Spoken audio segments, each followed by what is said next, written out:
Ouais. Allô, oui. Oui.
Un, deux.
non con Tajani perché è venuto a presidere, ma con il capo di gabinetto.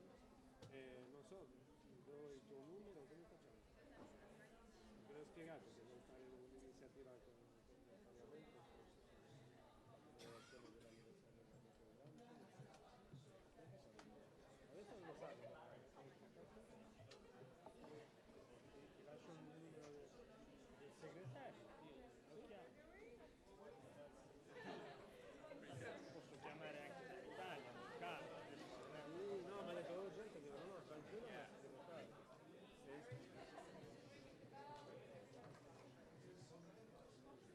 È spagnolo, no? Lui sa, perché l'ho detto. Diego Canga. Canga.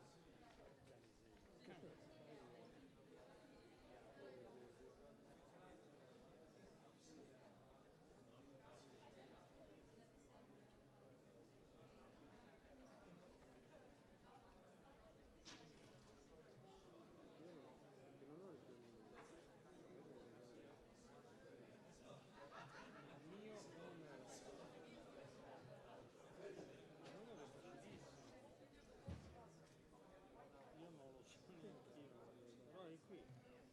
39 334 679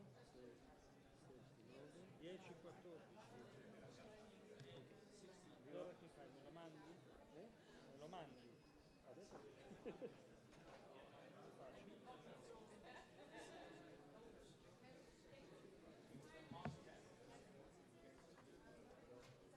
Ça va les amis? Hey, non, j'étais en train d'expliquer à Ernst. Je suis épuisé. Mais psychologiquement et physiquement épuisé. Ce qui s'est passé hier. Je ne peux même pas imaginer comment vous êtes. C'est ce que j'allais dire. Tu imagines que j'ai réservé cette séance de... Non, non. Je suis épuisé parce que... Je crois que même dans nos partis politiques, on a même dans nos partis politiques, on a un standard de flux tordus. Et de duplicité. Non, il manque de dignité. Président. Il manque de... Oui, c'est ce que vient de me dire. C'est ce que vient de me dire.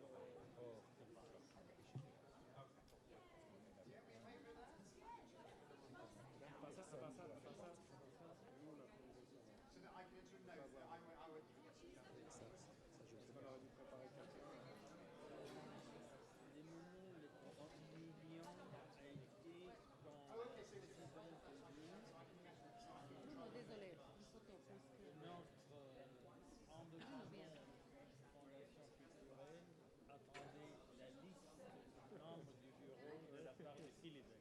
oui, oui. Attends, je fais mon J'ai envoyé une liste pour Pascal Lamy et il a fait c'est la cuisinière Philippe. cuisinier en chef. En chef, oui, cuisinière en chef, exactement, c'est ce qu'elle est plus précis. Dans cette famille politique, une personne Attendez, regardez. qui est médiocre. Je veux dire ce que je vais Il n'a pas aucun diplôme. Vous avez une Madonna disponible aux deux et un deux.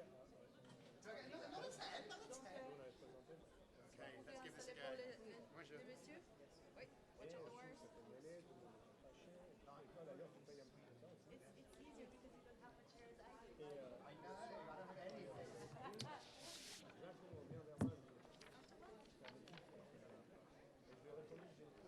Vous avez choisi la voie de la médiocre.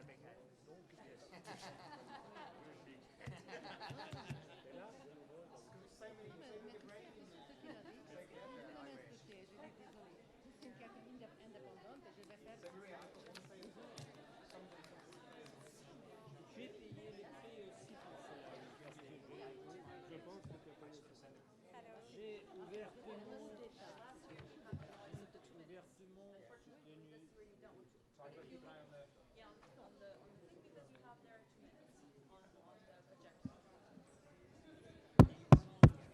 S'il vous plaît, prenez place et je vous dis aussi que le discours d'ouverture va être fait en français. Donc pour ceux qui ne comprennent pas cette langue qui est parlée ici parfois, peut-être pas dans le milieu européen, il y a des écouteurs qui sont en dehors de cette salle, vous pouvez le prendre. Et on a bien sûr une traduction qui est assurée français-anglais, je crois.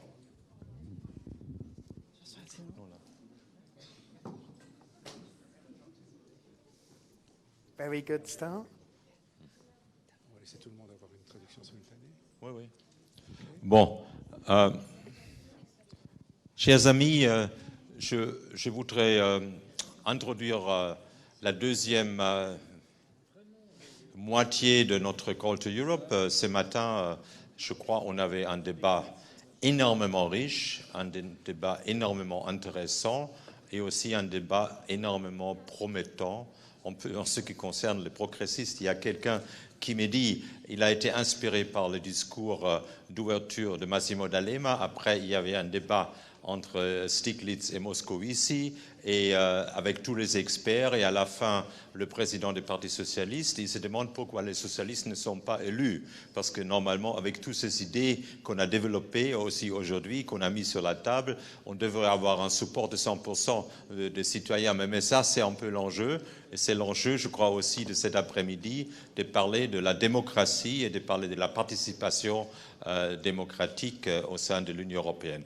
Dans ce sens-là, je voulais bien introduire Bruno Libaba, qui était jusqu'à hier, parce qu'hier on avait une assemblée générale, le président, le chair de notre conseil scientifique. Il a contribué pendant très très longtemps, je crois pratiquement 8 ans, à ce travail intellectuel au sein de la FEPS, et je crois qu'on doit le remercier aussi très vivement pour cela. Et je donne la parole, Bruno, pour ouvrir le débat de cet après-midi.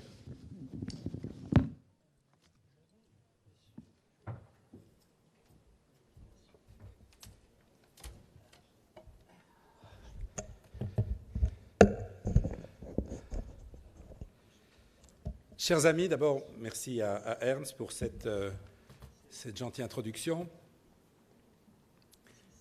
Parler de la démocratie en Europe autorise deux approches.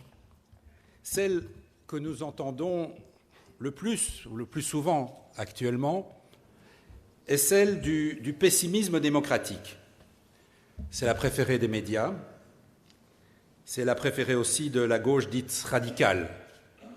Suivant cette approche, Bruxelles aurait confisqué aux États tout leur pouvoir et les citoyens se rebelleraient en accordant leur suffrage à de nouveaux partis politiques de type populiste. Est-ce qu'on peut un petit peu baisser le volume parce qu'il y a M. Larsen qui est proche. Merci. Alors, la version alarmiste de ce discours nous annonce la prolifération de démocratie dite illibérale ou présidentialiste, qui serait incarnée tant par Viktor Orban que, s'il faut en croire les partisans de Jean-Luc Mélenchon, que par Emmanuel Macron. Alors la présence de Donald Trump prouverait même, selon certains, que c'est non seulement l'Europe, mais l'ensemble des pays caractérisés par une insertion dans l'économie mondiale et des formes libérales de démocratie qui se trouveraient ainsi menacées. Alors, cette approche du pessimisme démocratique correspond-elle à la réalité? Alors, mes amis, moi, je ne chercherai pas cet après-midi à vous vendre du rêve. Le bon docteur Pangloss a tort, et tout n'est certainement pas au mieux dans le meilleur des mondes possible. Alors oui, la construction européenne est menacée par le réveil des nationalismes. Oui, les systèmes politiques nationaux sont sous tension. Oui, la social-démocratie est la principale famille politique dont la raison d'être est remise en question par les citoyens. Oui, Viktor Orban et Donald Trump constituent des menaces pour la tranquillité du monde et la diffusion paisible de la démocratie telle qu'elle s'effectue depuis la victoire des Alliés sur les nazis en 1945 et l'effondrement des dictatures de type soviétique entre 1989 et 1991. Mais je pense que ces craintes, quelque légitimes qu'elles soient, ne doivent pas nous empêcher d'espérer et d'agir. Alors espérer d'abord, car l'état de la démocratie en Europe, comme aux USA d'ailleurs, ne justifie pas que le pessimisme. Il y a une autre lecture que celle offerte par le catastrophisme des médias et par la gauche radicale. Et cette lecture est tout aussi légitime que la première. Aux États-Unis d'Amérique, les institutions héritées des pères fondateurs parviennent à résister à l'arrivée au pouvoir d'un tribun populiste. Le pouvoir judiciaire, les assemblées, les États fédérés et même le FBI fonctionnent plutôt bien et arrivent, au moins jusqu'à présent, à limiter toutes les dérives dont la nouvelle présidence est présumée capable. Ensuite, en Europe, les derniers résultats électoraux ne sont pas franchement favorables aux forces dites populistes. S'il ne fallait retenir qu'une raison de se réjouir, moi je retiendrai que l'extrême droite en France, qui a été présentée comme capable d'emporter l'élection présidentielle, a non seulement perdu cette élection, mais a aussi été laminée aux élections législatives qui l'ont suivie. Ailleurs en Europe, en Allemagne, en Grande-Bretagne ou encore aux Pays-Bas, les partis populistes peuvent gagner un petit peu, mais ce ne sont pas les grandes victoires qui leur étaient promises. Et cela malgré les phénomènes migratoires, malgré la pauvreté, malgré la permanence de la menace terroriste, malgré les scandales qui frappent les partis traditionnels dans toute une série de pays d'Europe. Et donc, j'estime que nous avons donc raison d'espérer, de croire en la capacité de nos institutions d'absorber les chocs et de croire à la capacité de nos citoyens d'être en mesure de défendre pleinement leurs droits politiques. Alors, je ne chercherai pas pour autant à défendre devant vous l'argument selon lequel il suffit d'espérer. Les menaces qui pèsent en effet sur la démocratie et sur la possibilité de consolider une démocratie européenne au sein de laquelle les forces progressistes resteraient présentes, eh bien, je pense que ces menaces sont suffisamment graves pour qu'à l'espoir, on conjugue également l'action. Et à mon sens, l'action suppose de distinguer entre deux niveaux d'intervention. Le premier niveau est celui des États.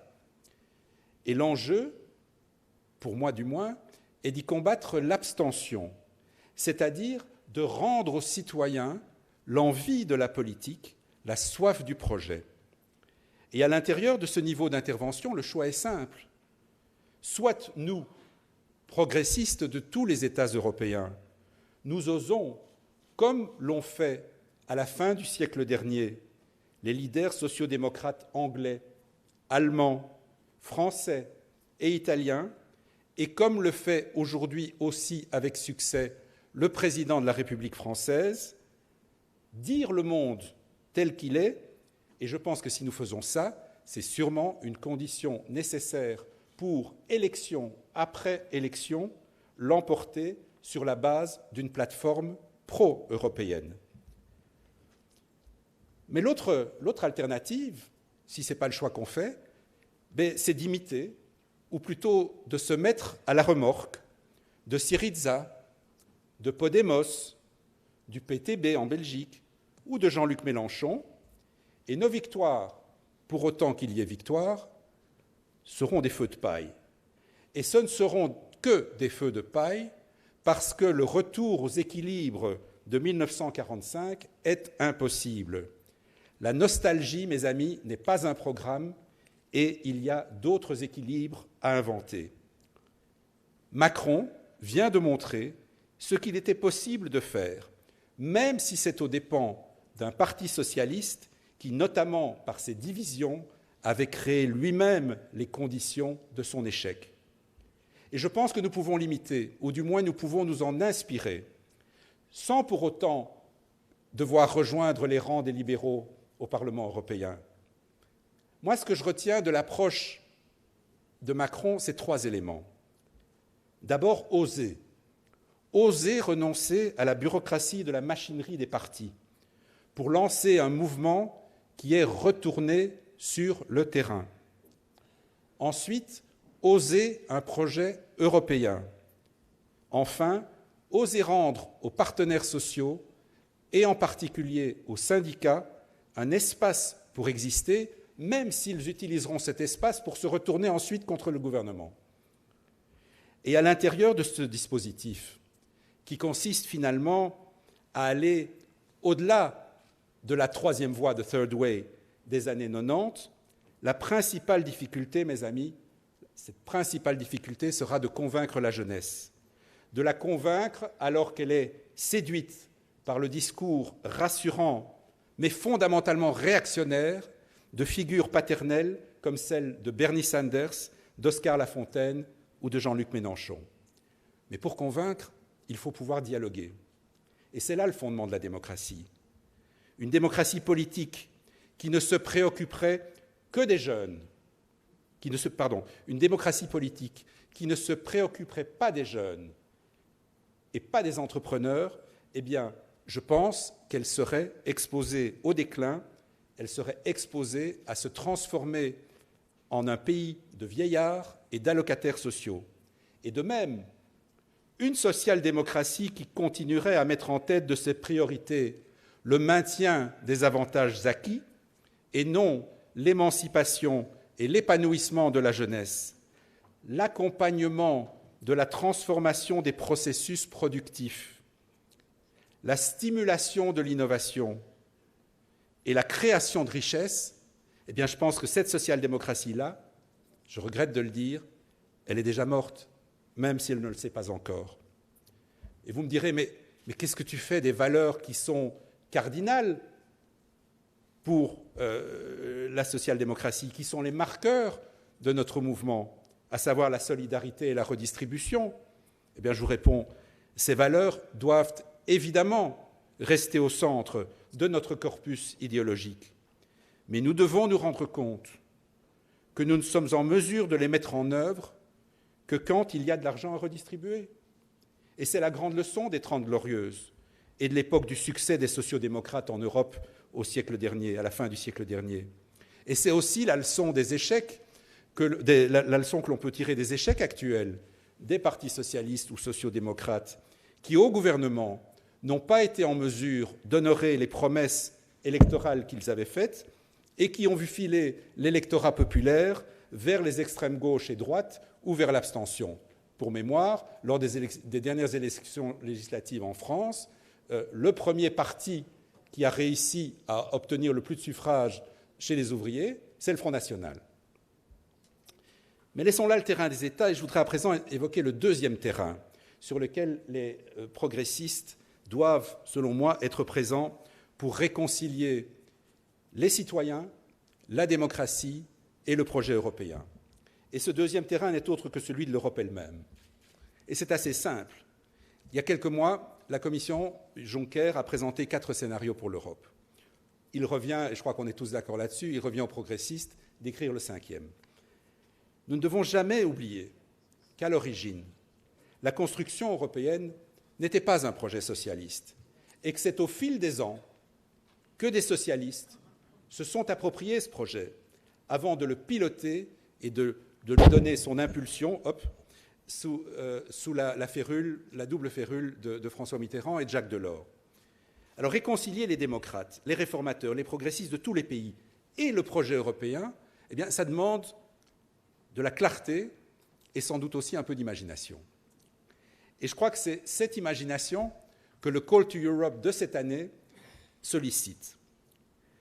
Je voudrais clôturer cette intervention par 4 points assez courts. Le premier, c'est de dire qu'il n'y aura pas de réconciliation entre les progressistes et le projet européen si celui-ci ne contribue pas à une redistribution qui implique d'abord de redynamiser nos entreprises. Secundo, il n'y aura pas de réconciliation entre les progressistes et le projet européen si la perspective démocratique se limite à l'extension, pourtant nécessaire, des pouvoirs du Parlement européen. Et conformément à l'idée de subsidiarité chère à mon ancien patron Jacques Delors, l'Europe a besoin de démocratie dans toutes les sphères de la société. Mais j'oserais aujourd'hui dire, with due respect to my boss, que la subsidiarité doit être pensée de façon plus radicale que l'a osé Delors. Elle doit être installée non seulement dans la sphère du Parlement, mais également dans la sphère de l'entreprise, dans la sphère de l'école et pourquoi pas même dans la sphère de la famille. La démocratie doit libérer tous les individus mais elle doit le faire en leur permettant de se retrouver et de vivre ensemble. Elle doit cesser de constituer un lointain théâtre sur la scène duquel s'agitent quelques acteurs, parfois corrompus, trop souvent médiocres, ou utilisant leur mandat à des fins d'enrichissement personnel. Tertio, la démocratie est une obligation. Ça doit être une obligation.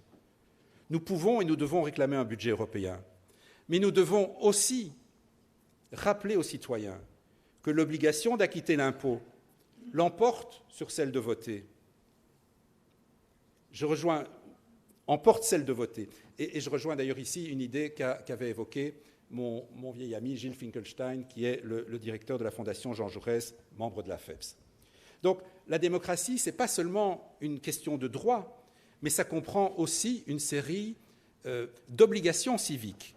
Et parmi celles-ci, le vote constitue l'acte fondateur.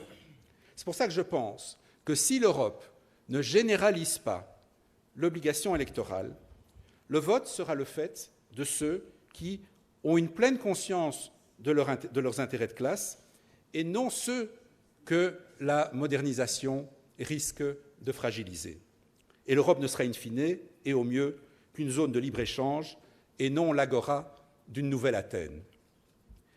Et enfin, et ce sera le dernier point, au moment où s'achève, après 10 ans de militance au sein de la FEPS, mes fonctions de vice-président et de président du conseil scientifique de cette fondation, permettez-moi d'exprimer le souhait que, malgré le climat assez délétère qui a malheureusement caractérisé au cours des 2 dernières semaines le changement de leadership et le remplacement intégral du bureau, la FEPS continue à assumer pleinement son rôle de think tank, de laboratoire d'idées qui nourrit utilement la pensée et l'action des socialistes, des sociodémocrates, des réformistes, bref, des progressistes.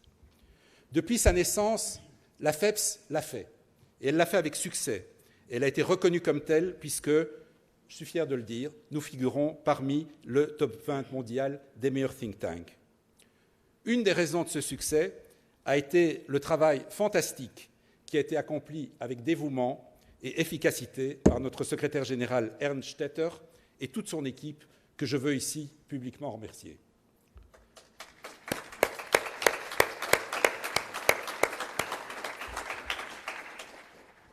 Je pense aussi qu'une autre raison du succès de la FEPS a été l'indépendance scientifique et organisationnelle de cette fondation. Cette indépendance a toujours été préservée et elle a toujours été respectée par les organisations qui composent la famille socialiste européenne. Comme le dit ses statuts, la FEPS est proche, mais indépendante du PSE, du groupe et évidemment des partis nationaux. Maria Johan, j'ose croire que malgré tes responsabilités importantes au sein du parti, au sein du groupe, tu arriveras à préserver l'indépendance de notre fondation. Je te connais et je t'apprécie depuis, on ose le dire, près de 30 ans. J'ai donc confiance, mais cela, c'est clair, va constituer un des défis non négligeables de ta présidence. Je te souhaite donc bon vent, bon succès et à vous tous, je vous dis au revoir.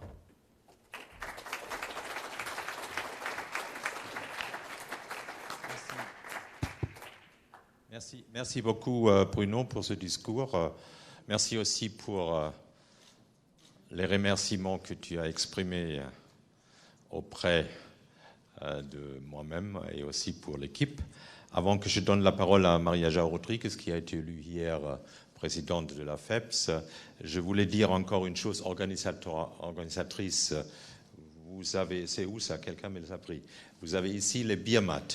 Il y a un concours qui est ouvert et on a mis quelques citations déjà là-dessus de quelques politiques, mais le concours est ouvert et je crois que ça a été annoncé aussi hier et ce matin, qui a un prix ce soir, un prix pour participer à quelque chose de très important.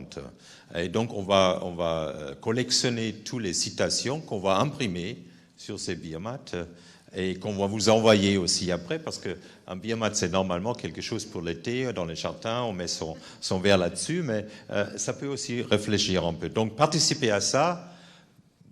donner, je crois que c'est vers Slido, où vous savez très bien comment ça se fait, votre citation, et on va faire le concours après la clôture de cet après-midi. Et je donne maintenant la parole à Maria João Rodrigues, la nouvelle présidente de la FEPS.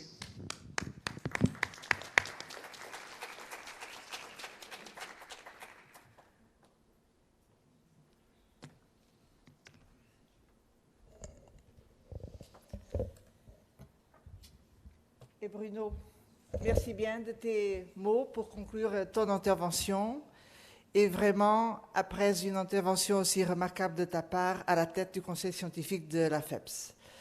Tu viens de soulever des questions centrales et maintenant je vais les reprendre à partir de cette fonction que maintenant j'ai en main, qui est de mener la présidence de la FEPS. Well, let me start by saying that I'm extremely honored to be succeeding to Massimo D'Alema. Massimo D'Alema is someone I know from a long time ago as former Prime Minister, as Minister of Foreign Affairs, but most of all as an outstanding European actor and European leader. And I really appreciate him, admire him, and I will always respect him. So this is really a big challenge, responsibility for me to be the one taking over now. But I must also tell you this is something which was made possible because in the meantime, FEPS made a very long road to become a central hub of the progressive thinking and large progressive networks of think tanks a bit everywhere. So we are now in a new moment where we can count as FEPS, after this long road, to work with you, and that's why the conference of today is so important. Because we are meeting and we are here together to discuss about the future of progressives, but also the future of Europe in the world.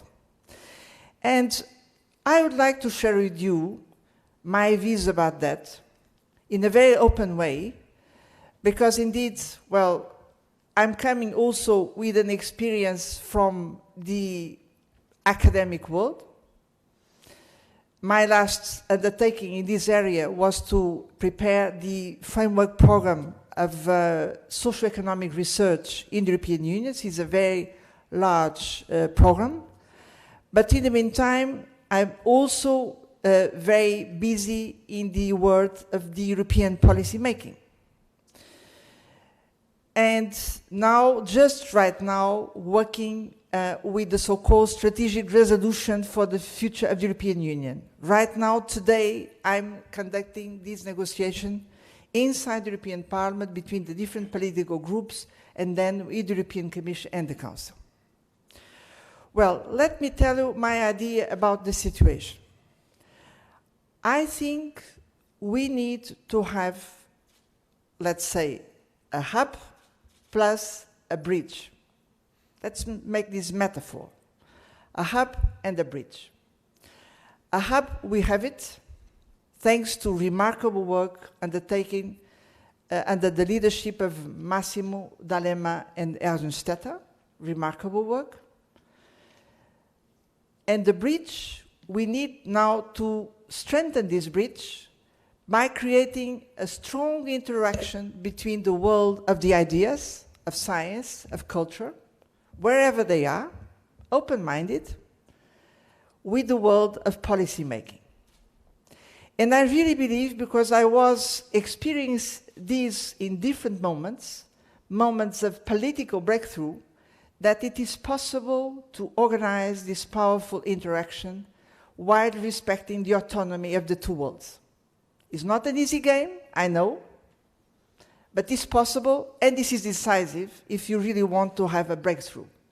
Each time you can identify a real breakthrough in European history, behind this political breakthrough, we had, first of all, a new vision, brilliant ideas, and those who are top experts being properly involved in the policy-making process. I really believe in this.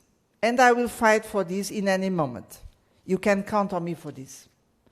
And I think I can think with the two brains and the two hearts, because I belong to the two worlds. And I can work exactly with you to try to strengthen this bridge. And let me tell you, this bridge is more important than ever, I think, because we are really this time at the crossroads in Europe, in the world, and of course in the life of progressives, socialists, social democrats.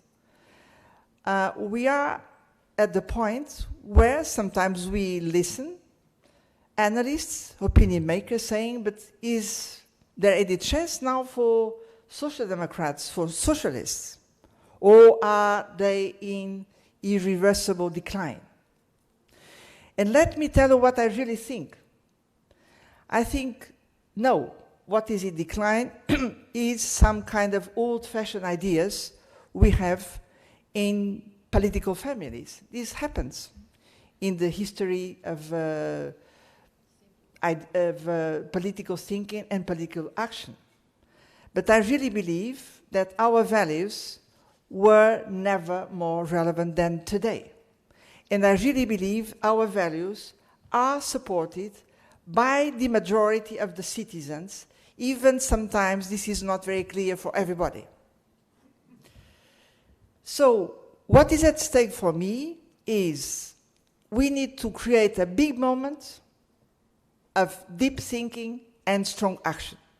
And that's why FEPS can be so important, to create this bridge at this big moment. I think at each time we could make a breakthrough, the first thing we need to ask is, what are the real challenges, whatever they are? Even those who are disguised or difficult to accept or difficult to recognize, we need to identify them open-minded. Secondly, we need to have in mind, this is a kind of compass for us, what are the concerns of young people? Because young people are the future. If we are not able really to cope with concerns of young people, we are certainly not in the right direction. So this is, it seems to me, a permanent compass. So if we use this kind of eyes to see the reality, what is the reality nowadays? Well, we have this particular combination of challenges of the global competition, of the climate change, the digital revolution, a new phase of the digital revolution which is transforming completely our way of life, our working conditions. This is really a new thing coming. We are just at the beginning. But we have also another set of challenges coming from the fact that Europe is surrounded by focus of war and peace, lack of development, triggering large waves of migration. And on the top of this, the extreme, more dramatic tip of the iceberg is, of course, the so-called refugees crisis. But I would say that overlapping all these set of challenges, we have the very challenge of the European integration. Quid Europa? Where are you going to? Is Europe useful, and for what? So this fundamental existential questioning is there on the table. And to complete the scene, the world order is changing. We had some talks about multilateral system being undermined by a drive via a multipolar world. Multipolar world is there. Look what is happening in Asia, particularly. But now there is something new, which is the risk of moving not only to multipolar world, is to a kind of clash of nationalisms. When we see the direction we can identify in Russia or Turkey, or more recently in the United States with the Trump administration, something new is happening. And that's why we can understand, in face of all these, that all of a sudden, European Union becomes again the central reference for a world based on a multilateral system turned to the future. And we are at the front of this challenge. So when we come to this conclusion, we should ask, and what about the political debate in Europe? Well, it seems to me there are some parallels, there is a limit for this parallel, but it's quite amazing make the parallel with the remarkable famous book by Karl Polanyi on the crisis of the 30s, when all of a sudden we had a collapse of the liberal agenda by that time, triggering a huge financial crisis, and then the financial crisis got three different responses. One, all of them claiming we are coming to protect citizens. One was the socialist communist revolution in Russia. Another one was the nationalism and fascism drive in Europe. And then we had another one, which was, I believe, the only progressive one, the New Deal by Roosevelt in the United States. Now, of course, there are limits to this metaphor, but I really think that the New Deal will be invented in Europe, and by us, progressives. This is our task. And this is really necessary to move quick on this, because in the meantime, the situation we have right now in Europe is that the so-called neoliberal agenda brought us to a collapse.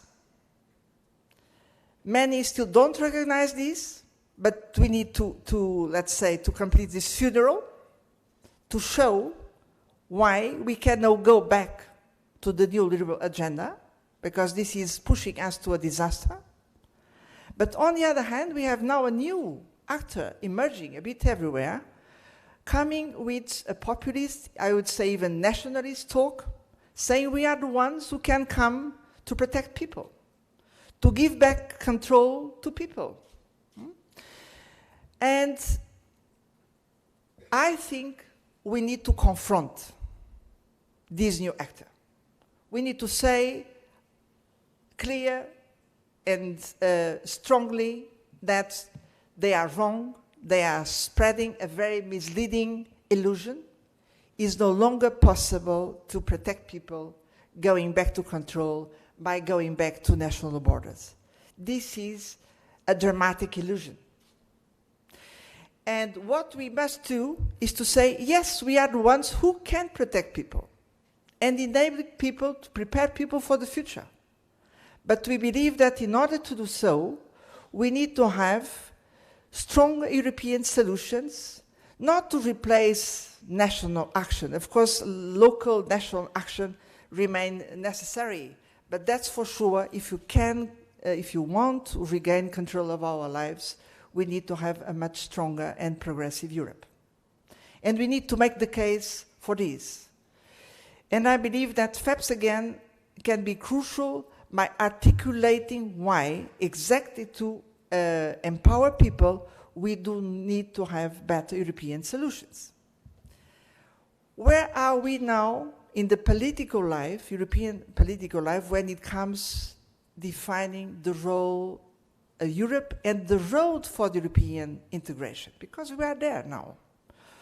Well, as everybody knows, we just received a proposal from the European Commission, white paper on the future of Europe, presenting 5 possible scenarios. We started a discussion among progressives in our family about this, and let me tell where we are about this. We are saying we are very sorry, but the 5 scenarios presented by the European Commission, they are not convincing enough. And we need to work for something else, which we are calling a 6th scenario. And why? Let's be precise, because the first scenario is a kind of muddling through. And muddling through is always being below what is needed. And so we need to get rid of these painful paths we were in over the last years. The second one is just unacceptable because this is to go back to Europe just as a single market, only a market. We cannot accept this because this is the moment for us to assert Europe as a political entity, as a strong democratic entity with an economic but also social and cultural dimension. So we cannot accept scenario 2. Then we have scenario 4, which is saying, well, let's make strong in some relevant priorities. But scenario 4 neglects the social dimension. There is nothing about social dimension. For us progressives, this is just unacceptable. Then we have scenario 5, which seems more appealing, making much more about everything. But it sounds like a very pro-federalist scenario, and this is not counting on the majority of European citizens' support. So this is also a very realistic assumption. Then we have scenario 3, and let me identify this because this is a sensitive issue. This is about different speeds Europe. And this is something very tricky because on one hand we need to recognize that we must deepen European integration in different areas, Eurozone, defense, asylum system, social cohesion. We do need to deepen European integration, but on the other hand, we don't want to divide. Let me tell you that during the Rome summit recently in March, I think a good solution to define the first approach on this was identified. The language adopted in Rome Declaration is very interesting because we are saying all member states should move in the same direction, even sometimes at different paces, but we need to keep always the door open and we need to deepen in the framework of the treaties. All these words, which were discussed one by one, define, I believe, a good approach on how can we deepen but also keep an inclusive approach. Because this equation is central to go to the right way. But all these 5 scenarios are not enough for us really to pave the way for a progressive road in Europe. And that's why now we are working on a possible 6th scenario, and that's where you, as members of the FEPS network, can come in with your views, and I'm strongly invited to do so. So let me just conclude, not by stating my positions, no, it's just by identifying the questions I have in mind. And I can see in the policy-making world. There are a lot of questions to be answered. We still don't have really the proper answer. So we need a joint work with you about this. And let me give you some examples. For us, progressives, social democrats, socialists, we need always to be in the forefront of inventing a new economic and social model. This is our brand mark. And again, we need to open a new chapter of this. Because we are in phase of new trends in the economy as a whole, in the labor market in particularly.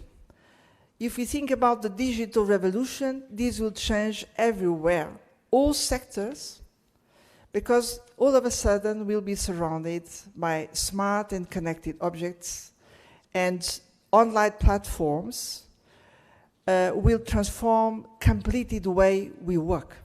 And more people, particularly young people, are working for these online platforms. So we need to update our welfare system for the 21st century. And that's why this initiative we are now launching called the European Social Pillar, which is there in the political agenda because we push for that. But let me tell you, there are a lot of theoretical problems to be solved about this. When we say we need to reinvent the labor contract, we need to reinvent the social contract in such a way that all people, whatever the kind of jobs they are in, they can count on decent working conditions, and most of all, they can be covered by social protection, and also to contribute to social protection, to make it sustainable. This is an amazing challenge for us to redesign welfare systems. So I see here in the room top experts of this issue. So I'm just challenging you. We don't have the complete answer for this.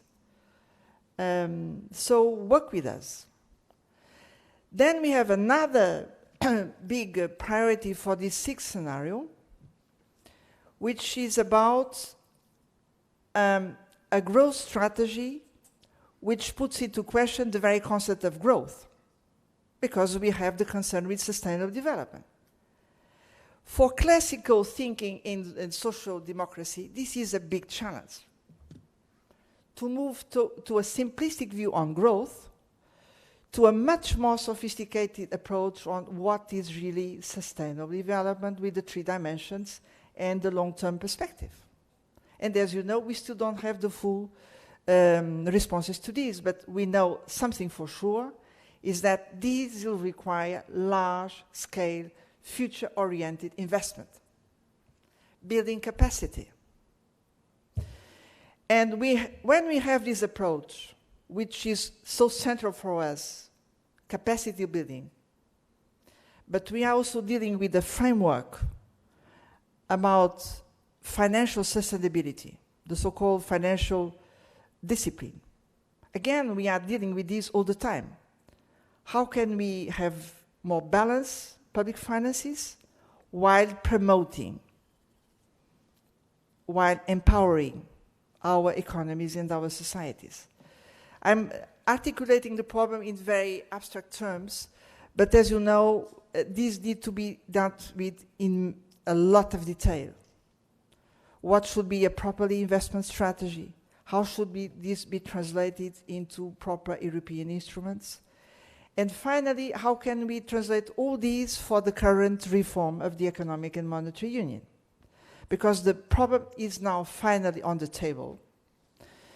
And probably we'll have proposals, not only the Commission is already there, proposals coming from key actors in the European Council after German elections, notably President Macron, Chancellor Merkel. But let me tell you, we, progressives, we need to be very active, proactive, clear, ambitious in this discussion. This is for us. This is not only for 2 or 3 or a couple of actors to decide at the top of the political system. No, we have a very long work on this. We have very precise ideas, and most of all, we have a powerful network to come up with new solutions. So I'm just also challenging you. Pay attention to this issue, because all these will be on the table of these policymakers over the next months and years. And then we have, I would say, the most challenging issue for traditional progressive social democrats, which is the new concerns with security. Because it seems to me that we need to recognize that, of course, there are new concerns about security, and rightly so. Yes. And we need to provide the conditions to protect citizens. But for us progressives, we need to go to the root of the problem. And the root of the problem is also, we know, in the tensions, peace and war, deficit of development we have around us. So if you don't have a powerful approach to this, to go to the root of the problem, think about Africa, just close to us. There is no real solution for this. So this should be a progressive perspective. Look to the other side of the security problems. Finally, because this session, of course, is about democracy, let me tell you something I believe will be crucial for us over the next period. Is that, of course, there is a democratic deficit at all levels, I would say particularly at European level. Of course, there are new ways being tested, being developed on how to increase participation, involvement, communication, so everybody knows about this discussion, and a lot of innovations are taking place. But I really think that if you want to engage citizens, to make them be active in the democratic channels at all levels, the real trigger is not the formal mean to develop democracy. The real trigger is motivation. And motivation will depend on clear choices, clearly articulated choices. So I believe that the challenge for us progressives is to be able to be everywhere at all levels of governance, local, national, European, international, with a clearly articulated choice, making the case why we do need to have citizens' engagement. What is at stake? We need to make it this clearly. And so this is, well, my final word. I would like to say something about the European external action, because again, FEPS can, continuing the steps taken by Massimo and all the FEPS team, we have a lot of connections which are there with high potential. I believe that Europe is, again, more than ever central to support this multilateral system, this open order based on our values. And this should be translated not only in trade agreements, but in full-fledged strategic partnerships. So I have several ideas about that, but frankly, I talked too much, so I stopped like that. And now the floor is for you. And I count on you to remain very active, not only today, but all over the next period, which will be very challenging, I can tell you. Prepare for a very special, not only summertime, but particularly the so-called La Rentrée. And thank you very much. Thank you. Thank you, Maria. Thank you for this inspiring speech. And I would like now to give the floor to Matthew, who will moderate the roundtable on democracy first in Europe and in the member states. Matthew is a good friend of us. He is the director of the Policy Network, and I'm happy that you made it to come over. This shows also, I think, the commitment of some of the Brits, and I do hope most of the Brits, towards Europe. Please, Matthew, the floor is yours to moderate the debate. Thank you very much, Ernst. And yes, on behalf of, I think, well, let's just say the atmosphere is a little different than it was before June the 8th in Britain. But so hopefully things are looking a little brighter, at least from common sense being listened to, if not prevailing in Britain. So let's fingers crossed on that. Now, hello everybody. I think they've given me this task this afternoon because I'm a frustrated game show host. We are attempting to win the world record for the maximum number of panelists in the minimum amount of time with the most complicated format in the most geographically disparate way. So let's see how we get on. This could be chaos or it could be fun. It's certainly not going to be boring because nobody's going to be allowed to do that. We're just having a little test. Yeah, great. Okay, so I hope, let me explain the basic formats today, and everybody's going to have to join in the spirit of doing this like a game show. Am I very loud? No? Okay, great. It just sounds funny with this Madonna-style headset on. So we have 4 groups of people who are spread slightly bizarrely around. So can the politicians give us a wave, please? So we have the politicians there. Okay, where are the academics?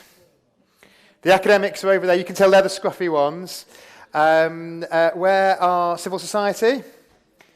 And they're the journalists. Look at that. There it was at the back. That's to be expected. So we've got, as you might call, the four pillars of European society, or of our European debate represented. And we've got a very complicated format that I barely understand, so there's no way I'm going to be able to successfully explain it to you. So I may have got this. In short, what we're going to do is we are going to pose different sets of questions to each of our different groups. Then within those groups, we're going to give each person 2 minutes, which is going to be timed on the screen behind me, to offer us their thoughts. And then after that, anybody from the other groups who wishes to buzz in is going to do it. Now, I'm going to break slightly with what I've been told to do, which is I'm going to allow anybody to buzz in afterwards, but you are going to have to press your buzzer. So we are, just to make sure we're all still here, this is my moment of power, so I can turn your buzzers on. Okay, now everybody have a go at pressing them to prove you can all do it. Even the politicians, come on, I know this is not, you're used to this. There we go. Right, I think it just about works. We'll see how we get on anyway. It could, as I say, end in disaster. So that's why they got a Brit to do it, so they could get rid of us quite quickly if need be.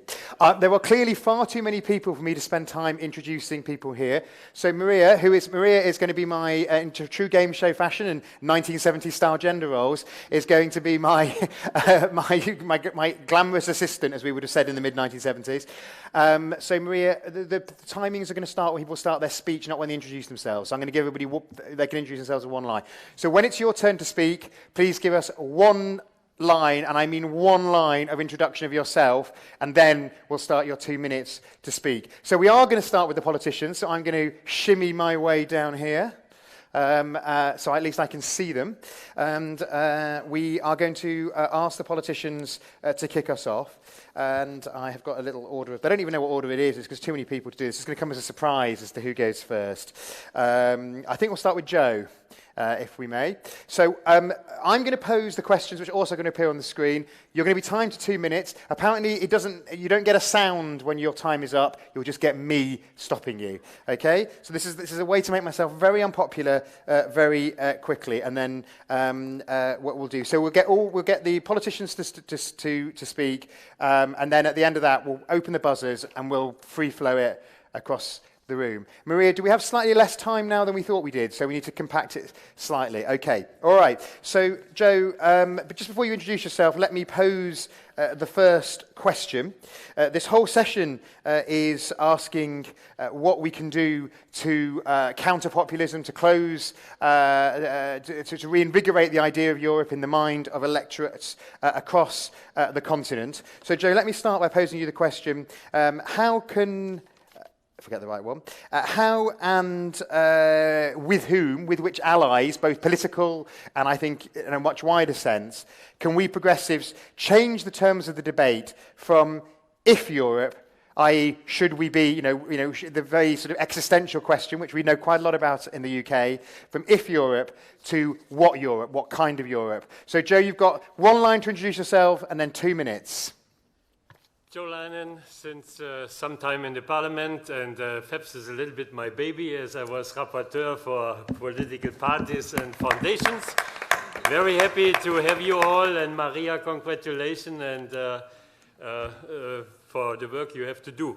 Now, I'm a convinced European, since I more or less was thinking about politics, and I still believe in the project. I think Europe has to protect. There are many issues, fair trade, against unfair taxes, Europe that protects against mafia and criminality, and a Europe that connects. And that is the problem, that we are sitting in institutions and the connection between the people is too weak. Erasmus for all, a wonderful idea that not only 1 million but 10 million people can meet. And then to be short, yes, we have to motivate, as Maria was saying, having the right program. But then when we go to European elections, and I have done 4 of them, we have a big problem because we have no European elections. And we should be revolutionary really to get a true European democracy. And that is a task to develop. The Spitzenkandidaten was the first element. Transnational European lists would be the real breakthrough to empower European parties to have a real, let's say, face and to have a substance what we propose to the citizens. And I think we have a lot of issues that we have to tell them and where we can motivate them. And then I think better times are coming for progressives in this European Union, and I'll invite you to fight with us for this better future. Thank you. Thank you very much, Joe. And you, not only are you the father of FEPS or one of the parents, you also were within your time. So that's a very, very good start. I think there's lots we could pick up on there. But let's go to Mia Patra from Finland to give us your thoughts. Let's pose the second. If you could focus on the second of the two questions. I'm told everybody's been told to be ready for both, which is how can progressives regain ground regarding the role of the state? So how can we, post the financial crisis, post a decade of neoliberal austerity, how can we remake a case for a state that wins the confidence of voters? Your 2 minutes, a moment to introduce yourself, and then 2 minutes, please. Oh, look at this. Yes, so I'm a Finnish MEP, former chair of the European movement in Finland, when you didn't even mention that he's still the chair of the European movement. And I'm former vice chair of the ECOSI, the previous predecessor for the YES, so now working in the parliament after 11 years in the national parliament. So on the state, I do see the challenge as we sometimes see that the people need to reconnect with something, and it's more easier to connect with the state than Europe. But it's also that we have to communicate much more what is the Europe we want to do and work, because too often people think that it's yes or no Europe, but then of course they are Finnish or German or Polish, but then they also associate a different kind of political realities in the member states, but they do not see the difference in the Europe. So we need to have the results Erasmus or the roaming free that I was a rapporteur. So some good results that we Europeans can act together. Is it then the security or wealth, peace? But then at the national level, they got more concrete, and then people can see the political differences. And one reason is the budgetary power of the member states. They do deliver. So it's every year you have the budget of the year, and then you see the right wing cutting the schooling, or you have the left people helping the poor. And these are more concrete on the everyday life. So I think we want to create Europe that people can see the difference of the political kind of Europe, what kind of Europe we want to develop, and then not only see that the political difference in the national member states. But at the same time, when we create more European democracy, I think the European people, we need to defend the democracy in the different levels, as was mentioned here before. So it's not contradictory for the local level of democracy. Even families was mentioned, but I very much want to see it on the everyday life, that where people go to the school, is the school roads safe, is the neighborhood safe where they do, is it polluting factories, or is it a clean environment? So I think we can add it to our talks, not only the European democracy, but the democracy in every level. Brilliant, thank you very much. I have to say I couldn't agree with you more. My view is that for those who want the UK to rejoin the EU, wait until people go on holiday to the Mediterranean in 2020 and their roaming charges go up. So anybody who has any say over that, I would try and get the UK out of the EU roaming agreement if you want to see a more pro-European sentiment emerge. I'm abusing the role of the chair there. Right, let's go to from the far north. To the southwest corner, and Pedro from Portugal. Yes, from Portugal, so I'm a member of the European Parliament and chair of the Portuguese Respublica Foundation, which is a member of FEPS.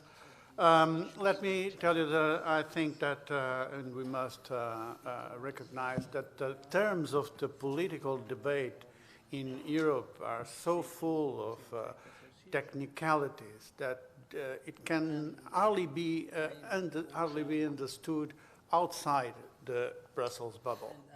I don't know if you've noticed, but nobody defines himself as a great supporter of scenario 1 or scenario 2 or scenario 5, and I believe that the same will happen with our scenario 6. So I think that if we want to have democratic support and democratic participation, we must address the real concerns of the people. So we should focus more on the vision for Europe and to show that our political fights are in line with this vision. So if we want Europe to be a land of prosperity, opportunities and jobs, then we fight hard against austerity and we fight for public investment. If we want Europe to be a land of convergence and equality, then we have to have social protection, social rights. We have to complete the economic and monetary union.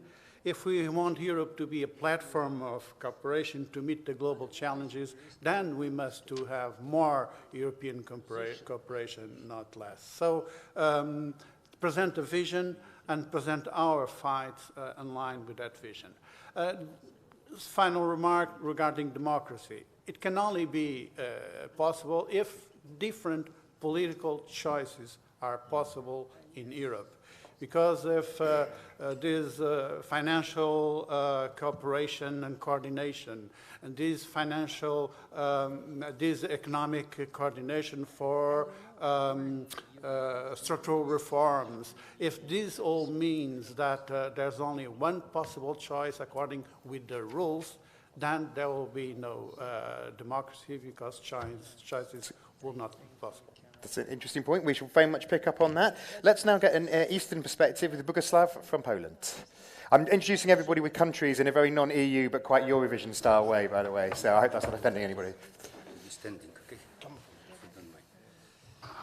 Good afternoon. I'm Bogusław Liberacki, Vice President of the European Parliament. First of all, let me congratulate Maria João on her election. Second, I totally agree that FEPS is very important, our organization. Maybe a small disagreement, because you said that we have intellectual and political, we have some claims as far as our intellectual capacities are concerned. I think all of us here. This time of appraisal should be taken away from my speaking time, because saying glory of Maria should be considered as a separate matter. We'll give you a few extra seconds. 5 main areas. First, focus on citizen.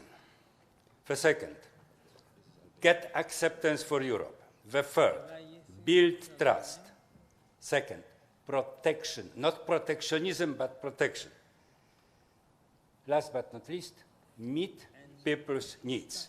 And first, focus on citizens. Let us come back with the general, maybe elementary elements. What does it mean, the European Union? Learning the lessons after Brexit. In United Kingdom, we could learn. We did not know previously what European Union is. Let us come back to the school to some extent. The second, people need to trust in Europe. Let us deliver a message that this trust is justified. And again, repeat, 72 years without war. Not war just awaiting us. No clear enemies. We are stronger. And people should get this message clearly. Protect people where they do expect us to be protected. Not protectionism, because protectionism, it means somebody's excluded. Because there is very important national company, we should exclude anybody else. No, protect people if they need to be protected by the European Union. And what is also important, there is a precondition to deliver such a message. There is a very much commonly met situation. United States is making America great again, Russia being proud, European Union, we have growth, however, it's fragile, only 2.5%. It's not stable. Forget about such a narrative way, because it's a disaster for us. Thank you. Thank you very much. I think that's a very good point about, you've got to have a very clear narrative. Javier, let's go to you next. Bonjour à toutes et à tous. Ça fonctionne? Si? Ah oui, ça fonctionne. Bonjour à toutes et à tous. Je suis Javier Moreno, ancien membre du Parlement européen du groupe SND et actuellement le secrétaire général de ce groupe. Je voudrais revenir sur un point qui a été évoqué par Maria João et Bruno. C'est l'aspect psychologique de tout ça. Parce qu'apparemment, l'Union européenne, la démocratie et notre famille politique, on est en crise psychologique. Il y a un an, on donnait l'Union européenne pour morte après le Brexit. Trump allait s'occuper de rajouter son grain de sable, on attendait les Pays-Bas et l'estocade finale en France et l'apogée du populisme. Un an après, on n'en est pas là. Maintenant, on donne plus ou moins pour morte la social-démocratie, surtout dans certains pays comme la France. Mais sachez que quand la social-démocratie se porte bien, l'Europe va mieux. Et quand l'Europe va mieux, la social-démocratie se porte bien. Mais qu'est-ce qu'il faut pour ça? Il faut de la confiance. La confiance en nous d'abord. Avant de trouver des alliés, il faut qu'on retrouve la confiance en nous. Et qu'on porte cette confiance à nos militants. C'est pour ça que, par exemple, le congrès du SPD ou du PSOE, il y a 2 semaines, montre que les militants peuvent nous donner cette confiance. Une confiance pourquoi? Une confiance pour retourner au pouvoir. Parce que l'Europe qu'on veut faire, on sait, dans cette famille politique, on sait quelle Europe on veut faire. Mais il faut être au pouvoir. Et pour être au pouvoir, ce qu'on doit faire, c'est, à travers nos partis, relancer nos partis, depuis la FEPS, depuis le groupe, depuis toutes les institutions progressistes, relancer nos partis, parce que c'est seulement à travers nos partis qu'on gagnera notamment les élections européennes. Et pour relancer nos partis, il faut qu'on retourne dans la rue. Il faut qu'on puisse répondre aux craintes, aux espoirs de nos citoyens. Il y a le côté émotionnel, il y a le côté émotion. Il faut retrouver l'émotion, l'espoir. Arrêtez avec ce pessimisme, arrêtez avec cette logique du déclin irrémédiable. Si on arrive à faire ça, on aura fait un grand pas. Travailler avec les ONG, les syndicats, les idées on les a, et surtout oser affronter les thèmes, parce que le social, l'écologie, tout ça, c'est notre domaine. Mais il y a des thèmes qui sont chers à la droite, auxquels nous on doit travailler. On doit donner une réponse sur le terrorisme, on doit donner une réponse sur la gestion des flux migratoires, mais des réponses claires. Et seulement ainsi, on pourra avancer. Donc ça, c'est une première intervention. Mais je pense que dans le débat, on pourra avoir d'autres interventions. Merci. Thank you, Javier. Certainly, social democracy isn't dead in Britain, which I have to tell you at 10 to 10 on June the 8th, even those of us who were knocking on doors trying to get people to vote for social democracy thought it might be. An hour later, we were disabused. And I think that whatever the specific lessons of the UK, there's certainly confidence, which is one of the things you mentioned, can be taken out from that. So let's go to João now for a perspective from Young European Socialists. Well, my name is João Albuquerque, just to clear the doubts about my last name. I'm the newly elected president of the Young European Socialists, and I'm also from Portugal. Sorry for that tendency. Well, regarding that, the question that has been posed, I think the two questions go very much hand in hand. And I would start with, I had prepared some speaking notes, but I couldn't disagree more with a little bit of what was said in the intervention by the chair of the Scientific Council. The lessons that we got recently from the elections that we had, even those that were surprising and that showed us a renewal in confidence by the electorates in our movements, were in the direction of renewing the ideas of social democracy and our values. That happened in the US, that happened in the Brexit, that happened in the UK. It happened in Portugal, it happened in Malta, it happened in other countries, and it showed that whenever we are capable of having a very clear vision of what is our policies and what is our program, we actually are able to triumph. I don't believe that there is a one-size-fits-all approach to this issue.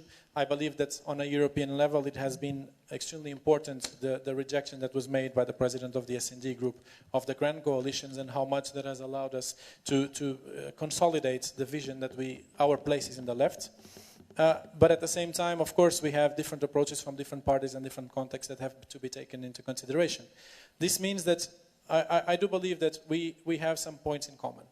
First of all, reject austerity. the times of austerity need to be over in Europe, and they need to be acknowledged as the almost criminal-like approach that they represented to some peoples, to some of the European populations, and they are still ongoing in Greece.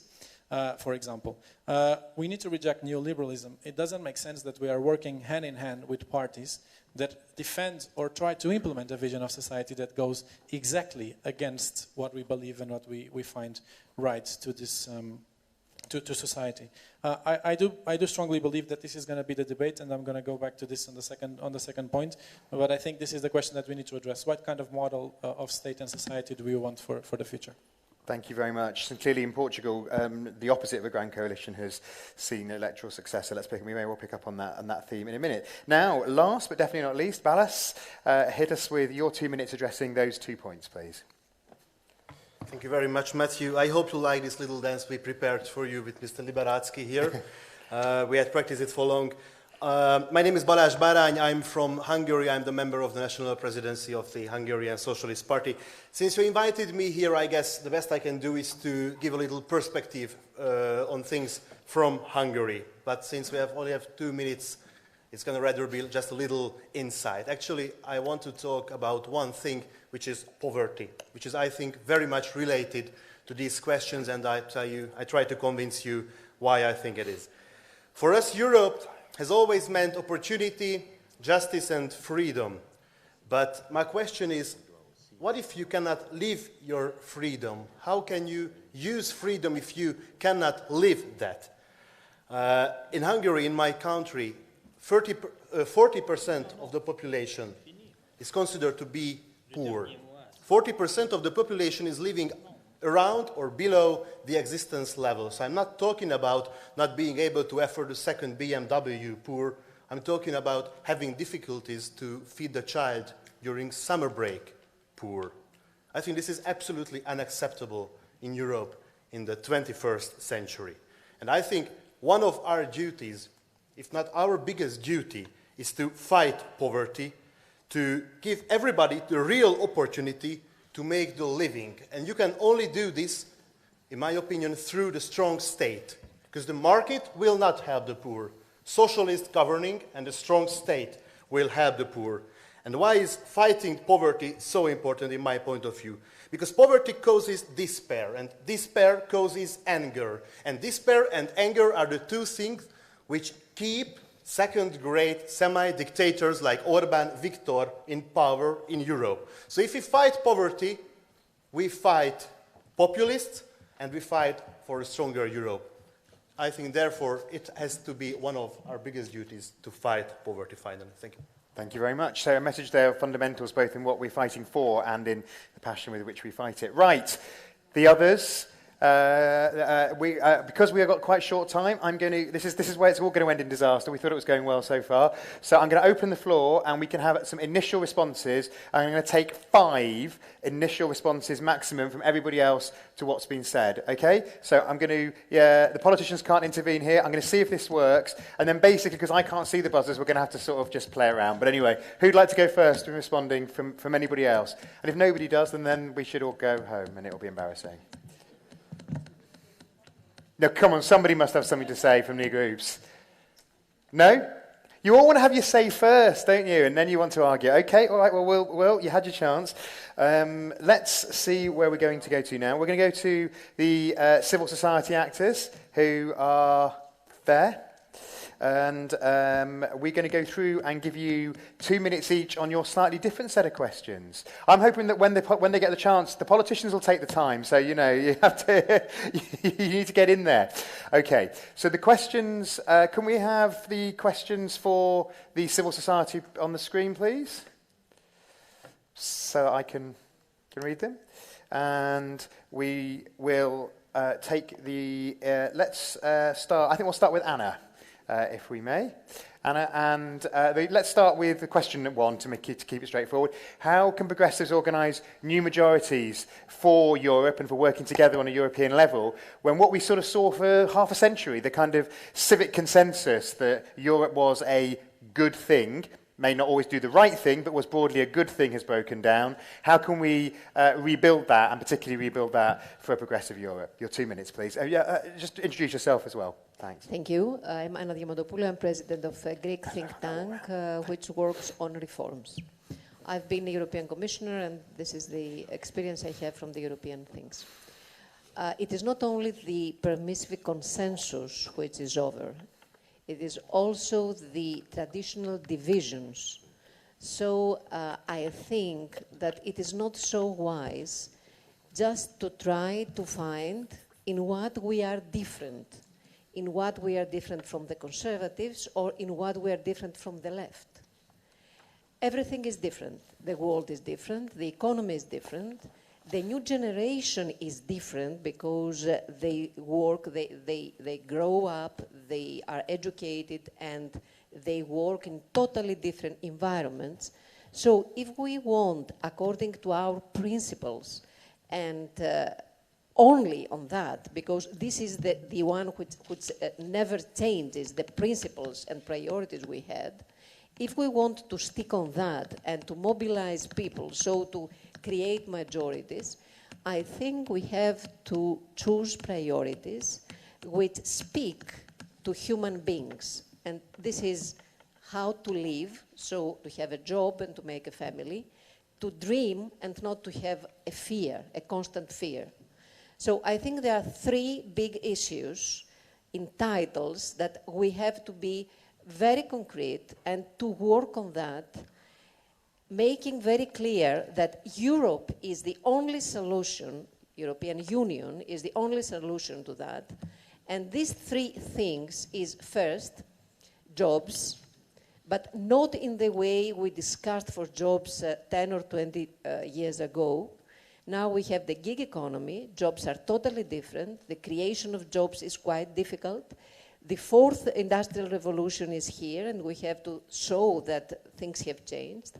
So it is only the European Union as a whole, because of the population, 500 million people, because of history, because of culture, that can create jobs. So the first thing is that jobs, we can create jobs only if we are together and we work in a different way. The second thing is the issue of the internal security.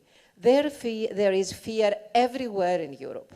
Fear of terrorism, fear of what is going on with the lives, fear of the refugees, the word fear is everywhere. So how do we reply, and this is a major issue, to this internal security problem without going back to old-fashioned policies?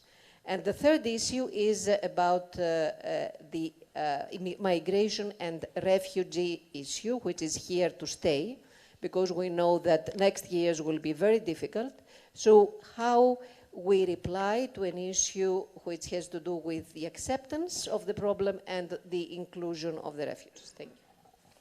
Thank you very much. You've benefited. It's a bit like when you get in a taxi and they don't switch the meter on. We didn't switch the timing on then, so thank you for keeping it brief. Mohammed, let's go to you next. And can we have the timer up, though, so otherwise, I'll get very confused. Thank you very much, Mohammed. Your 2 minutes, please. Yeah, thank you. So my name is Mohammed. I represent a lovely young association called Eyes on Europe. Me, before speaking about how progressives need to organize new majorities in Europe, I would like to stress on the relationship between the citizens and progressive movement.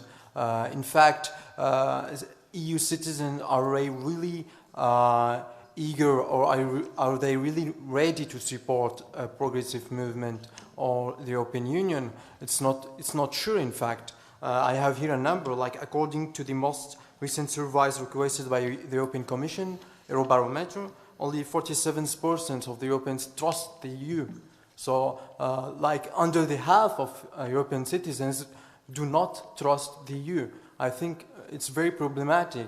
And if we want to mobilize people, either millennials or seniors, we need to strengthen the relationship between our political parties and our citizens.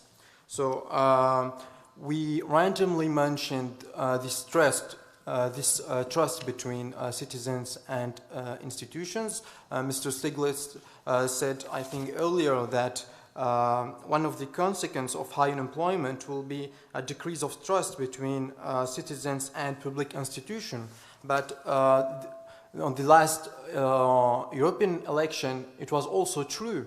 And the last referendum on the United Kingdom membership on the European Union, we saw that the trust in the EU elections and in EU institutions decreased a lot. And if I have like an advice to the progressive movement, I will say that you need not only to target millennials, but also seniors. We have seen that how many seniors voted for Brexit, and millennials in majority voted for the yes. Thanks. Thank you very much. Yeah, the generational divide, I think, Britain's just there to expose the problems that everybody else is about to face.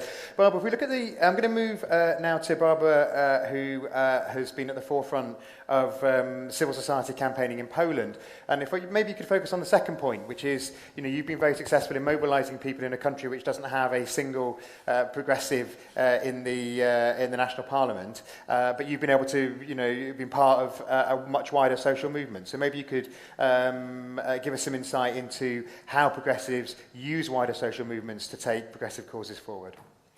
Well, first of all, thank you very much for the question. Barbara Nowacka, I'm head of Initiative Poland, and indeed I was on the front line of fight during black protest of women in Poland.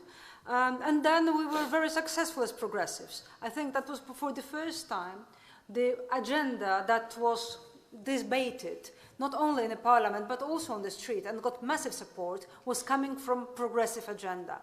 But then if we talk about motivation, the motivation for that protest was really sad and dull because we were motivated but by far right taking our rights back. It was not a positive agenda, it was keeping the women's freedom and women's space. We talk a lot how to motivate people, and I think what politicians should do is not to think how to motivate people, because they will be motivated if they knew that there is someone they can trust on. And this is a big role of civil society, that they are presenting policies showing that we are the one you can actually trust. We will fight for you and for your cause, for our cause, forever.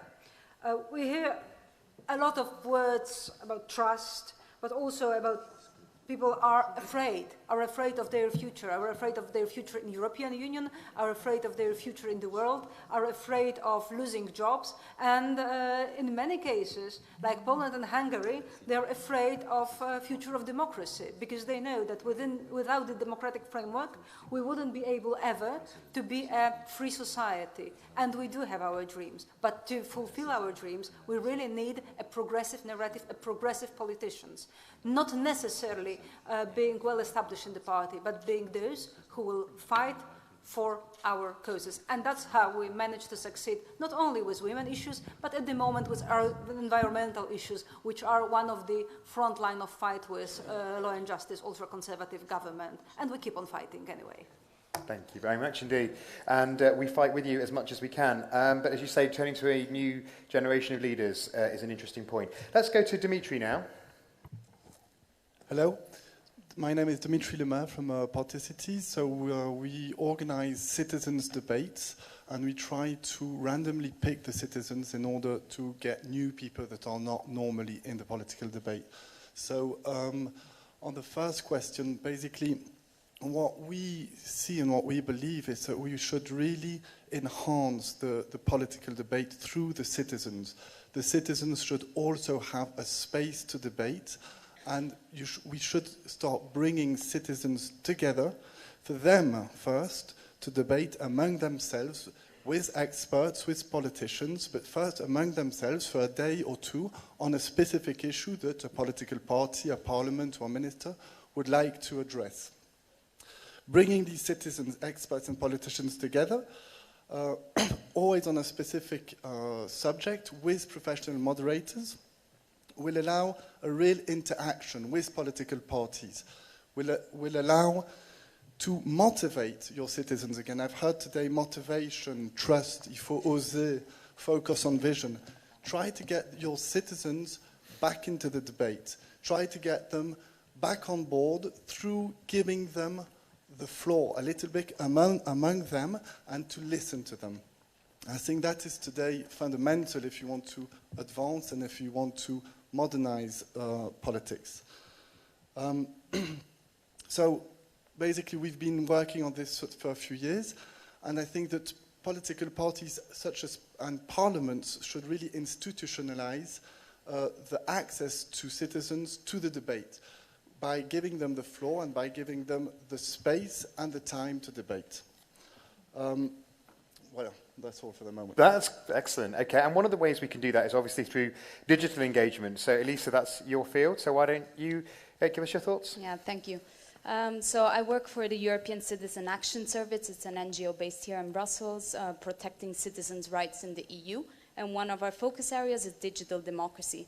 So we have been analyzing the potential of technology in enhancing our democratic institutions. So my answer to today's question is, why not try building consensus through listening to the people? And when I say listen, I don't mean just fake listening or pretending to listen. I actually mean listening. And this is possible, actually, thanks to technology nowadays. If I look at the priorities of the Commission on its digital strategy, I see a lot of willingness to improve e-government, e-transparency, but what about e-participation? How about improving tools that we already have, such as consultation processes, making it more accessible to citizens, or enhancing the potential of the European Citizens Initiative? But why not we experiment much more like how it is being done at the European local levels in member states on crowdsourcing and collecting ideas from citizens? Nowadays, technology doesn't only allow people to create platforms to understand and allow citizens to participate in decision making, but you can also use technology nowadays to understand what people are saying online to then try to get the sentiment of people. What disturbs me the most is that maybe we didn't really anticipate something like Brexit. And if only we use and exploit technology in order to understand those voices that we often don't listen to, we could actually give a huge contribution. And one of the things is that also young people nowadays, they're against traditional politics. But this doesn't mean that they are against participating in decision-making processes and politics in a whole, but they just are using technology to directly reach out to their decision makers. So they don't participate maybe in elections, but we should understand how to get their attention. So that even if they're saying that in a very, just in a general way, maybe to their friends, even if, to take the sentiments from social media, even if they're not directly political with a capital P. Okay. Now, Leonie, you are the Vice President of Young European Federalists. I'm going to cheat slightly here and maybe throw a question that we did earlier to the politicians, which is just sort of slightly look at, you represent a group of people who I'm guessing want more Europe. How do you sell that, and how do you engage people with that? I'm mixing and matching the questions here. How do you sell that when the consensus about more Europe has clearly broken down, even in those countries which might have regarded themselves as the most integrationists historically? Well, how do we sell it? That's a good question. Let me think about that. Because in the end, it's not... No, it's all good. In the end, it is young people who are interested in Europe and actually believe that it's over. So I'm actually kind of surprised that also while reading the question, we just agree that consensus on European good is over. So why not question that and say there is a majority? I think currently there is a window of opportunity. When we look at the end of March, there was the March for Europe, organized by Jeff and UEF, which I think the progressives also joined in the end. We have different demonstrations, for instance, Pulse of Europe taking place, mostly in Germany, but also in other European cities. So I do think there are people who believe that Europe, has potential, should be worked on, and is the solution. That isolationism is not, the end as such. And we're working with them. Our activities are ranging from having discussions on different European politics, different European policies, discussing how it should look like, what Europe should look like. I mean, before the white paper, Jeff already focused on discussing the future of Europe, so we're even more happy that the entire continent now should be engaged, let's say, in this discussion. We organize Europe at School activities. We've realized that a lot of people don't learn about Europe or don't understand Europe, and Brexit is just one example for this at school. So what we do, or what our members have realized, is an entire program on civic education. So they go to schools and they've designed an entire program. Yeah, we have different international seminars. There are lots of ways of engaging with people. Street activities, obviously, to discuss with externals. But I can go on if you like. You can go on later. But I mean, I just say that just a small example from the UK. I mean, maybe it's a very good point that we shouldn't immediately dismiss that there's a consensus. Where my mother lives, admittedly in a part of the country that voted to remain reasonably easily, but it's not particularly full of young people. And I noticed when I went to see her on Saturday that in the flower pots in the middle of the street, there's been a bit of guerrilla gardening, and somebody has simultaneously planted mini little EU flags and mini little Union Jacks, which is pretty unheard of in Britain for somebody to clearly it's just like in the middle of the night gone and planted little flags to say to mark the anniversary of what they were obviously disappointed of with the result last year. So yeah, there is still passion out there, and we shouldn't forget it. Can I add one last sentence to that? I think if we always see as, oh, there's no consensus on this, I think we automatically exclude ourselves in this entire discussion. We are part of society too, and there's clearly an interest in Europe, otherwise we wouldn't sit here. Yep. So I think we shouldn't exclude us from this, and we shouldn't think that while this entire talk about there's an elite, etc., is going on, we shouldn't have that dominated, basically. We're part of society. I mean, one of the lessons, again, from the Brexit vote was that anybody who was seen as pro-European was told to shut up during the campaign because it had to be fought in very different terms. And if you're not, any salesman can say if you don't have belief in your product, at least a reasonable belief in your product, you can't sell a product. So that's what I would add from there. Let's go to Isabella now. I'm Isabella Lenarduzzi. I'm a social entrepreneur, Ashoka Fellow. I created JUMP that deals with equality between women and men, mostly in the workplace.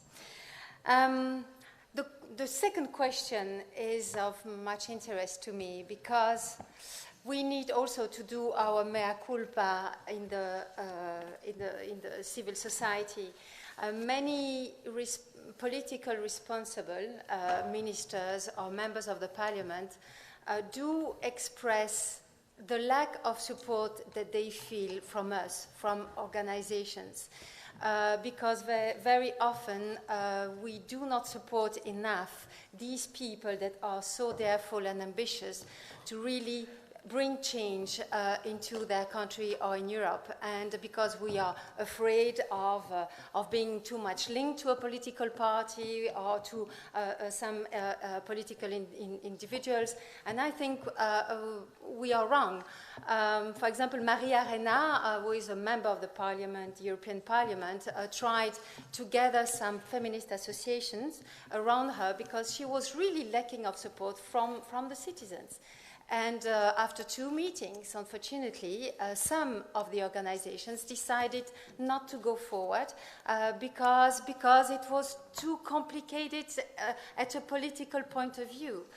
So we really need to make our part too, to support the politicians that are really change makers. We are change makers in the civil society. We need to build a new alliance. I think this is very much important. And the alliance must not be only with us that have organizations.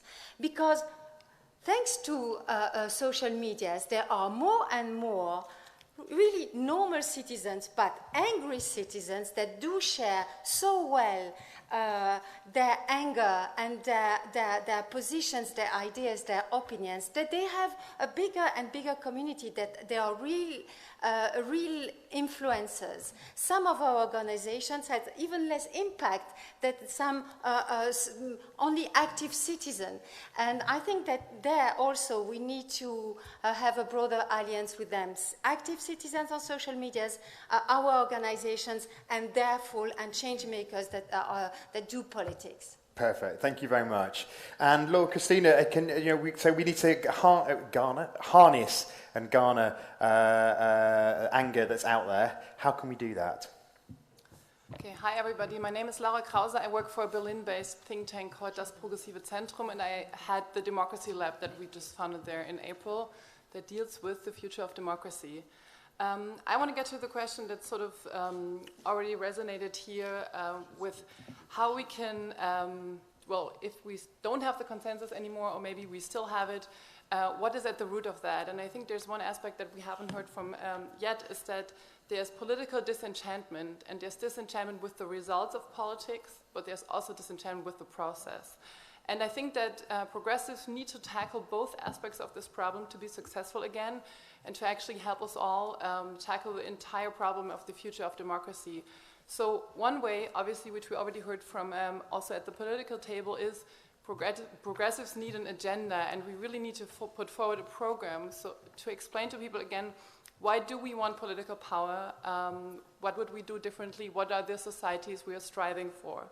But the other aspect is also that we as progressives can be agents for positive change in honest political processes.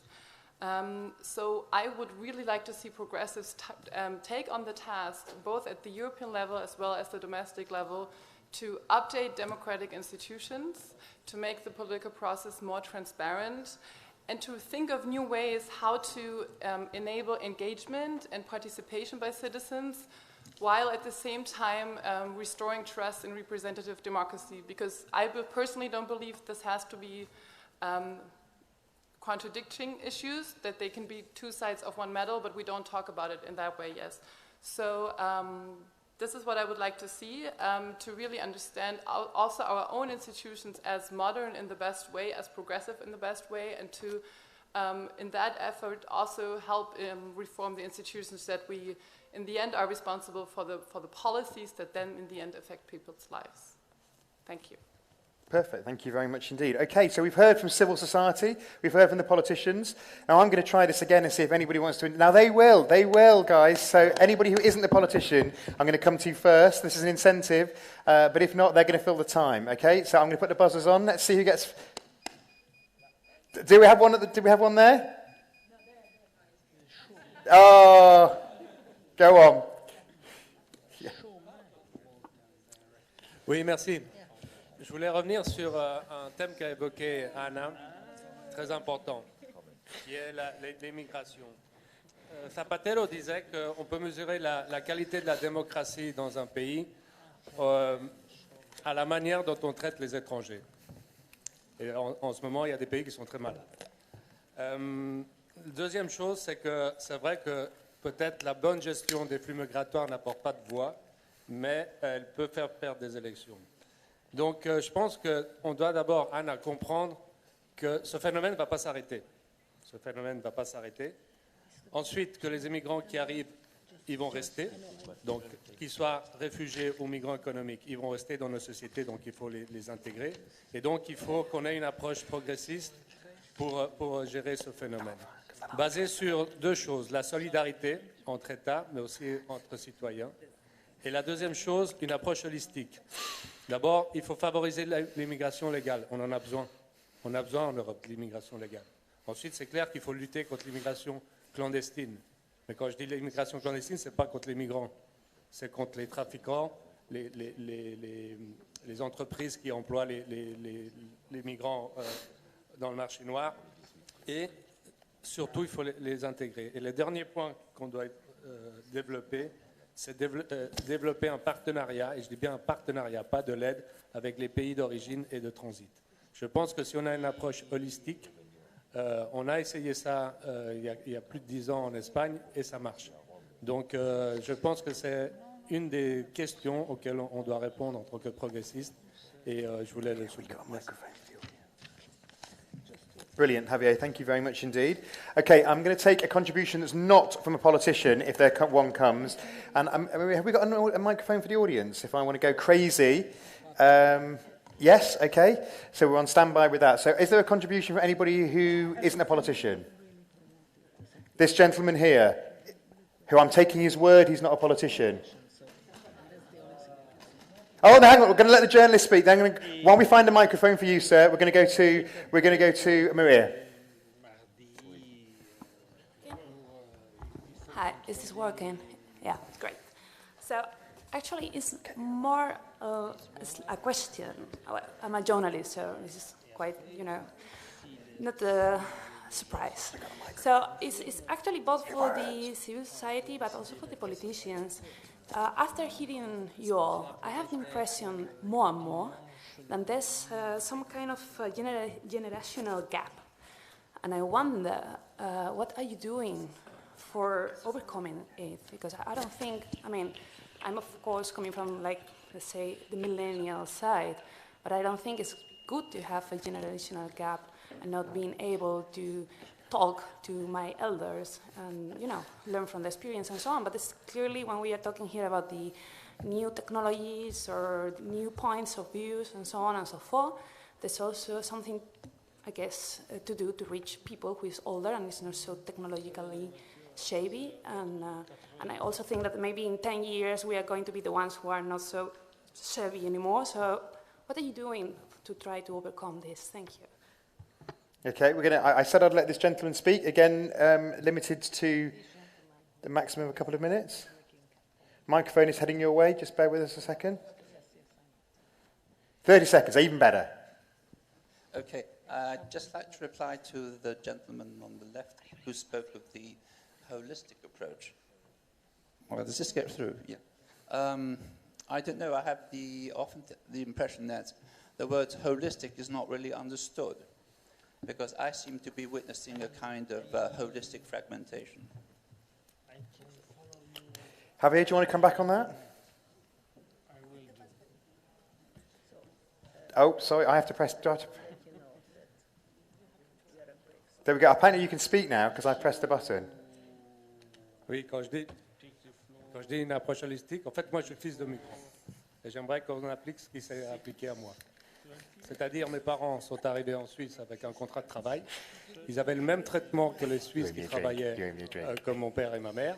J'avais le même accès à l'école, à la santé qu'avaient les Suisses. Et maintenant que mes parents sont retournés dans leur pays, ils ont la pension payée par la Suisse.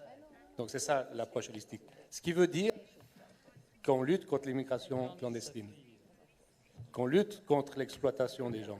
Quand je dis une approche holistique, et c'est vrai que les choses ont changé et la situation est bien différente. Mais si on n'investit pas, et Maria l'a dit, en Afrique, si on n'investit pas, mais quand je dis investir, c'est pas mettre de l'argent, c'est travailler avec des gens, leur proposer. Vous savez, on n'émigre jamais par plaisir, toujours par nécessité. Et ce que je voudrais, c'est que l'immigration soit un choix à la fin. Et là, nos jeunes, ils vont dans le monde entier, mais ils le choisissent. Ils ne sont pas obligés de partir. Et les migrants qui arrivent, les migrants ou les réfugiés, ils viennent parce qu'ils sont obligés de venir, pas par choix. Donc le jour où on aura compris qu'il faut réellement prendre le taureau par les cornes et faire une politique avec la volonté de la faire, parce que jusqu'à maintenant, tout le monde se cache, tout le monde dit oh, on essaie de faire ci, mais ça ne marche pas. Donc il faut avoir la volonté, parce que de toute façon, l'immigration, depuis la nuit des temps, elle a existé. Les humains ont migré depuis la nuit des temps, et ça va continuer. Ça va continuer. Donc il faut vraiment qu'en tant que progressiste, on ait une approche, comme je dis, holistique, c'est-à-dire complète. Je pourrais développer pendant des heures, mais en 2 minutes, je n'ai pas le temps. Une approche qui permette vraiment de gérer ces flux migratoires. Ça va continuer, ça va augmenter. Et on ne peut plus laisser que la Méditerranée soit un cimetière. Il faut quand même commencer à agir. Et nos premiers ministres, les premiers. Donc voilà. Thank you very much. Right, we're going to come to the academics who've been unusually quiet so far. I hope that's going to change slightly. We're going to wake you up. It's a bit like students at 9 a.m. seminars, anyway. Right, okay, so we're going to have questions for the academics are going to suddenly appear on the screen. I say suddenly. Oh, they're there. Sorry, I'm reading the wrong thing. It's been a long afternoon. Okay, so the question I'm going to start with is how to understand and therefore battle the new kind of populism and extremist-flavoured kind of anti-Europeanism. But that's, I think, quite an interesting question because obviously maybe when it was written we hadn't seen some of the election results that we've seen, but also I don't think we've exactly put the populist genie back into the bottle. And I'd also say, for those of us who are sort of mainstream progressives, that this is populism not only from the right, but also populism from the left. So I'd like you to think about that while you address it. Let's start with André. Well, thank you very much. I'm André Kaul. I'm a political scientist from Amsterdam. But that's beside the point. The point is that I don't feel any sense of urgency in this room. And unfortunately, populism is not coming from the left nor the right. Populism is coming from the center as well.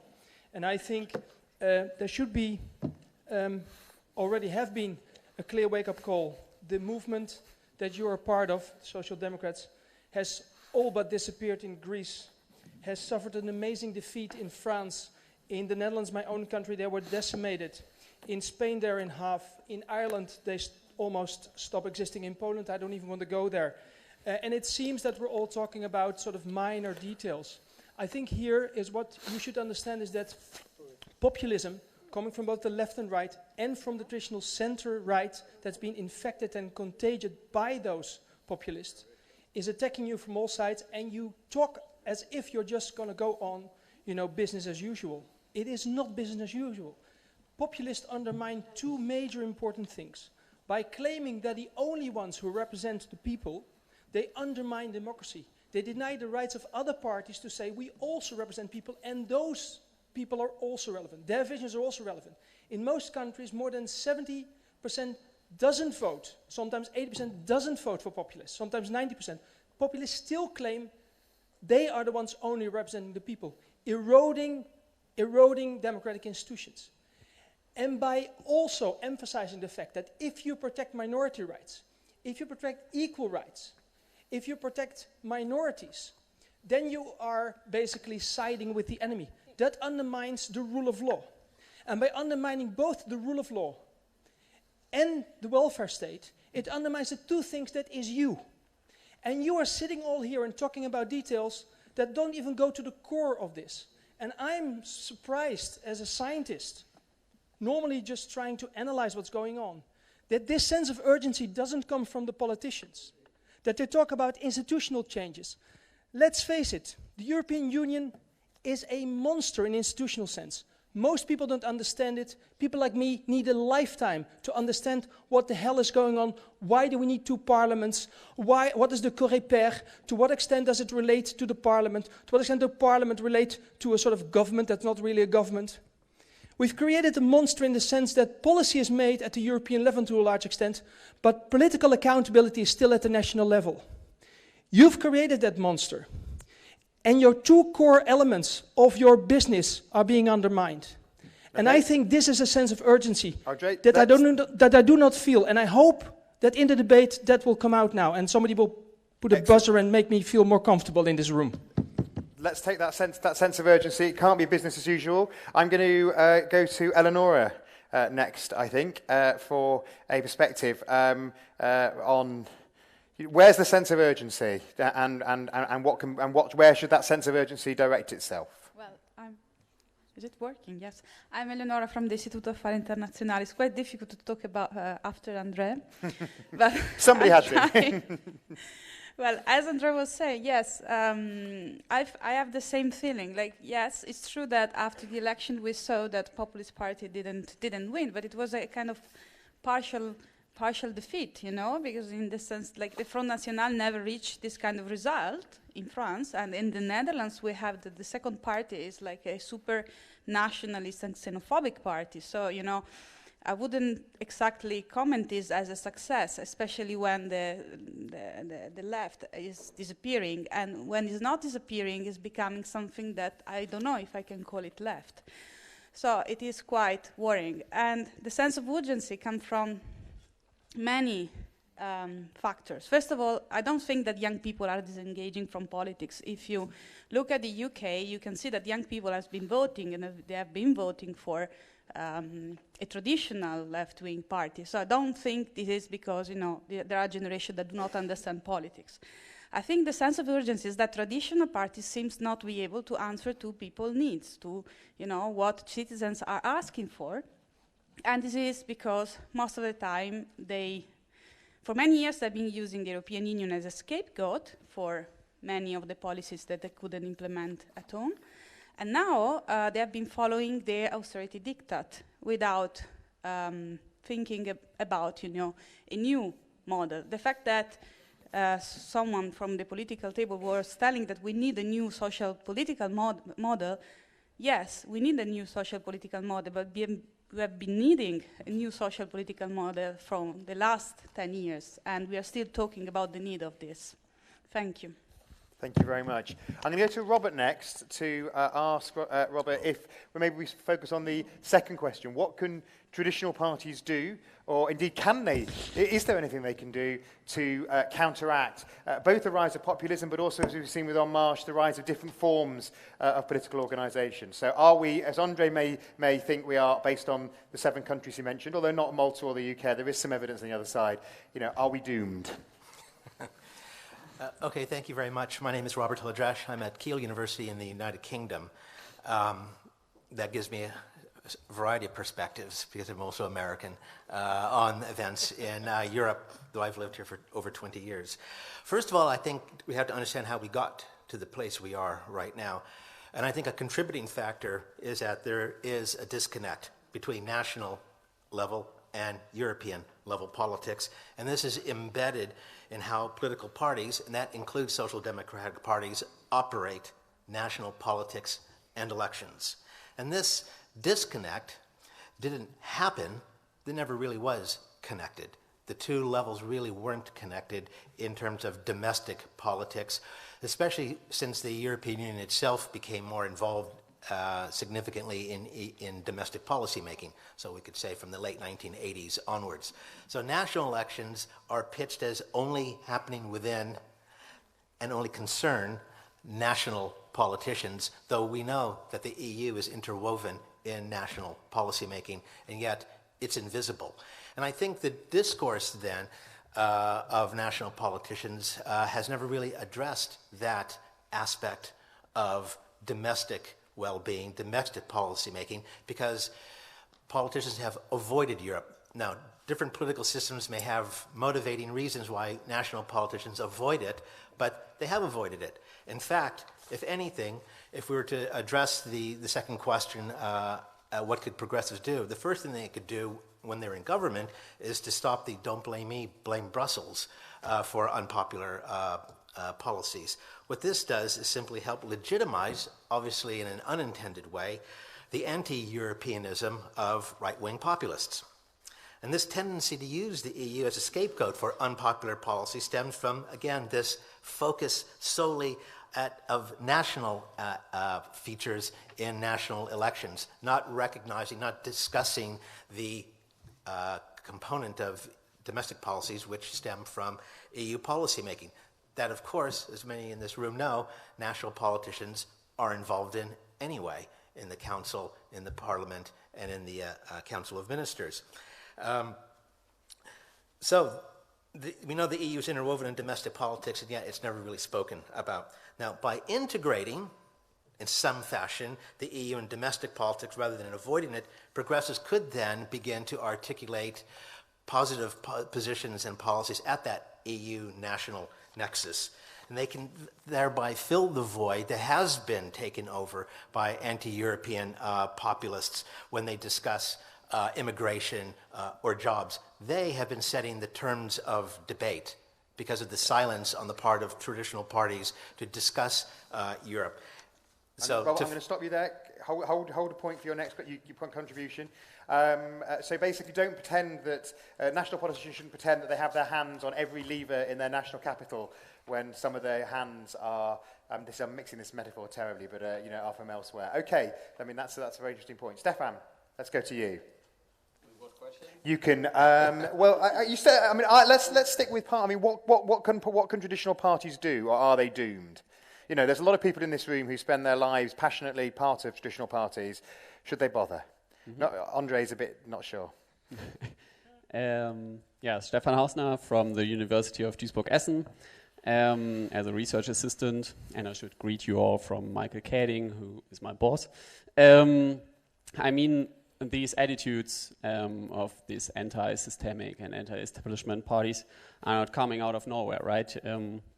It's the result of a long-term development and also maybe the result of some mistakes that every table here has made in the past. And one part of this phenomenon is also declining turnout as symbol for political participation throughout Europe and in every single European country. Remember that turnout in Slovakia at the EP elections were at 13%. Last time, you can ask then definitely if the EU has a legitimacy deficit.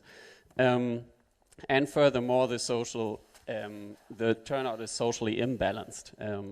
There are socioeconomic groups in the society which turn out to vote almost completely and every time, and while others don't. Thus, there's a strong link between this political equality and social equality on the other hand. And I think, regarding the question, that one way to counteract these attitudes is to revitalize the political system and the quality of political participation again, and revitalize the strong link between social equality and political equality.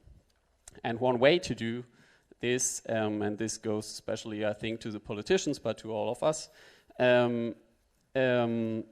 is that we need to be on the streets again and in several city districts and several city suburbs quarters. Because there's a high variance within single cities of turnout. There are some quarters with high turnout and there are some with low, and difference is not seldomly above 15 or 20%. So progressive need to go inside these quarters again and talk to the people in difficult situations, talk to the innocent victims, as Joseph Stieglitz put it today. Because when we do a conference here or a campaign event in front of the Parlement, no one listening or the ones listening that are already on our side. So we need to go in these quarters again on the ground, not only in social media, but really on the streets. Many populist voters have the opinion politics is not for us. Visit them and let them know that politics is only for them. Okay, so re-engage directly with people. I saw Tara nodding there, so let's come to you to follow on from there. Hi, my name's Tara Patterson. I'm a researcher with the Fabian Society. I think on this question in terms of how we understand populism and how we understand this present moment of populism, one thing that's very instructive for the left to understand is that right-wing populism has been much more effective at, ironically, given the nativist discourses that many of these parties use, at organizing transnationally, at sharing messages, adopting each other's narratives, and even building off one another's momentum. So we see this, for example, when in the very public alliance between Nigel Farage and Donald Trump, post-Brexit, pre-US election, or in some of the renewed enthusiasm and opinion polls for other EU referendums after Brexit, and that the left needs to get a strategy around how we can borrow from one another's. I think the other element that's really important to understand is a need to embrace intra-party pluralism in order to speak to both those who identify with traditional parties and the brands that continue to be quite strong, and those who feel left out by the political system. So what do I mean by that? In the UK, most recent election, the success of the Labour Party, if you can call it a success, came down largely to being able to co-opt many of the traditional sort of populist anti-establishment voters because of Jeremy Corbyn's particular anti-establishment appeal, while still maintaining the support of traditional center-left Party voters who had an affinity or an affiliation to the Labour Party. And the strength of that coalition is that it became a coalition of the despite Jeremy Corbyn voters and the because of Jeremy Corbyn voters. And it allowed the left to appear and to actually listen to the concerns of the anti-establishment voters, of the disaffected, of those who had historically felt left out, while still being able to have a platform to make the case for some center-left policies and ideas. The benefit, of course, is that then you have stronger choices and options coming out of the political narrative, but it wasn't just the left that owned this. I would say, too, that the right has equally been able to co-opt a lot of the right-wing narrative in the UK. Dan, that's interesting. And of course, in the UK context, it may be a fragile coalition. Yeah. I mean, when people start to ask questions, but it certainly was very effective 3 weeks ago. Okay, clearly we've had a political earthquake. I would argue not just the UK has had a bit of a political earthquake with the unexpected success of Jeremy Corbyn, but obviously, Jean, we've had a very interesting situation in France where an outsider insider has managed to, for the moment, capture momentum. So maybe you could speak to what the lessons for progressives are from what we've experienced in France over the last 6 weeks. Écoutez, moi je ne vais pas vous parler du vainqueur de l'élection présidentielle, je voudrais vous dire sur la façon de comprendre les phénomènes que vous appelez populistes, que c'est peut-être le moment justement d'utiliser un petit peu moins cette catégorie fourre-tout de populisme. Parce que lorsque nous allons vers les électeurs et que nous disons que nous combattons les populistes, nous encourons inévitablement le reproche qui n'est pas toujours infondé d'être au fond assez élitiste et de nous adresser à des catégories de la population qui sont principalement composées des gagnants ou du moins des non-perdants de la globalisation. La majorité des populistes dont on parle, et c'est parfaitement vrai en France en particulier, sont en fait des gens d'extrême droite. Enfin, le populisme du Front National n'est pas uniquement un populisme, le FN est un parti d'extrême droite. Le présenter comme un populisme, c'est à mon avis quelque chose un petit peu qui passe un petit peu à côté de la plaque. Pourquoi est-ce que ce phénomène marche? Il marche parce qu'il essaye d'apporter des questions simples et simplificatrices à des problèmes que nous avons peut-être trop traités du point de vue d'une gauche progressiste qui s'est un peu enferrée dans le discours technocratique et qui n'arrêtait pas de répéter aux citoyens et aux électeurs que les problèmes étaient évidemment très complexes et que naturellement nous allions leur donner des solutions qui elles-mêmes étaient empreintes de complexité.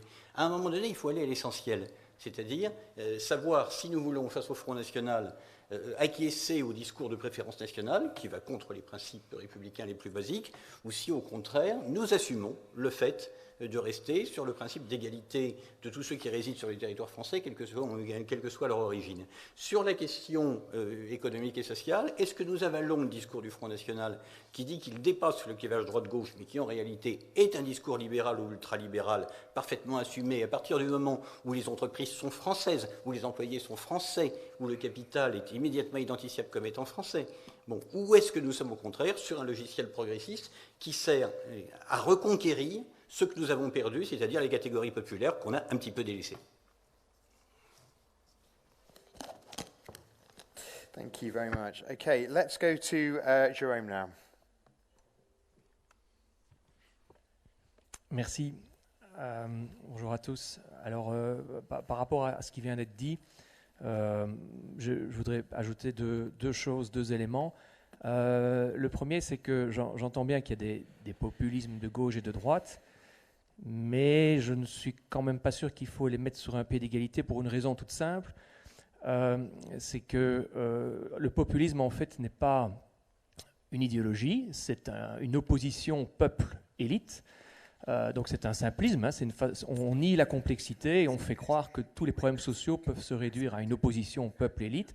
Et cette opposition peuple-élite, elle se greffe sur des idéologies, à droite, à gauche, à l'extrême droite, Front National, on vient d'en parler, à l'extrême gauche.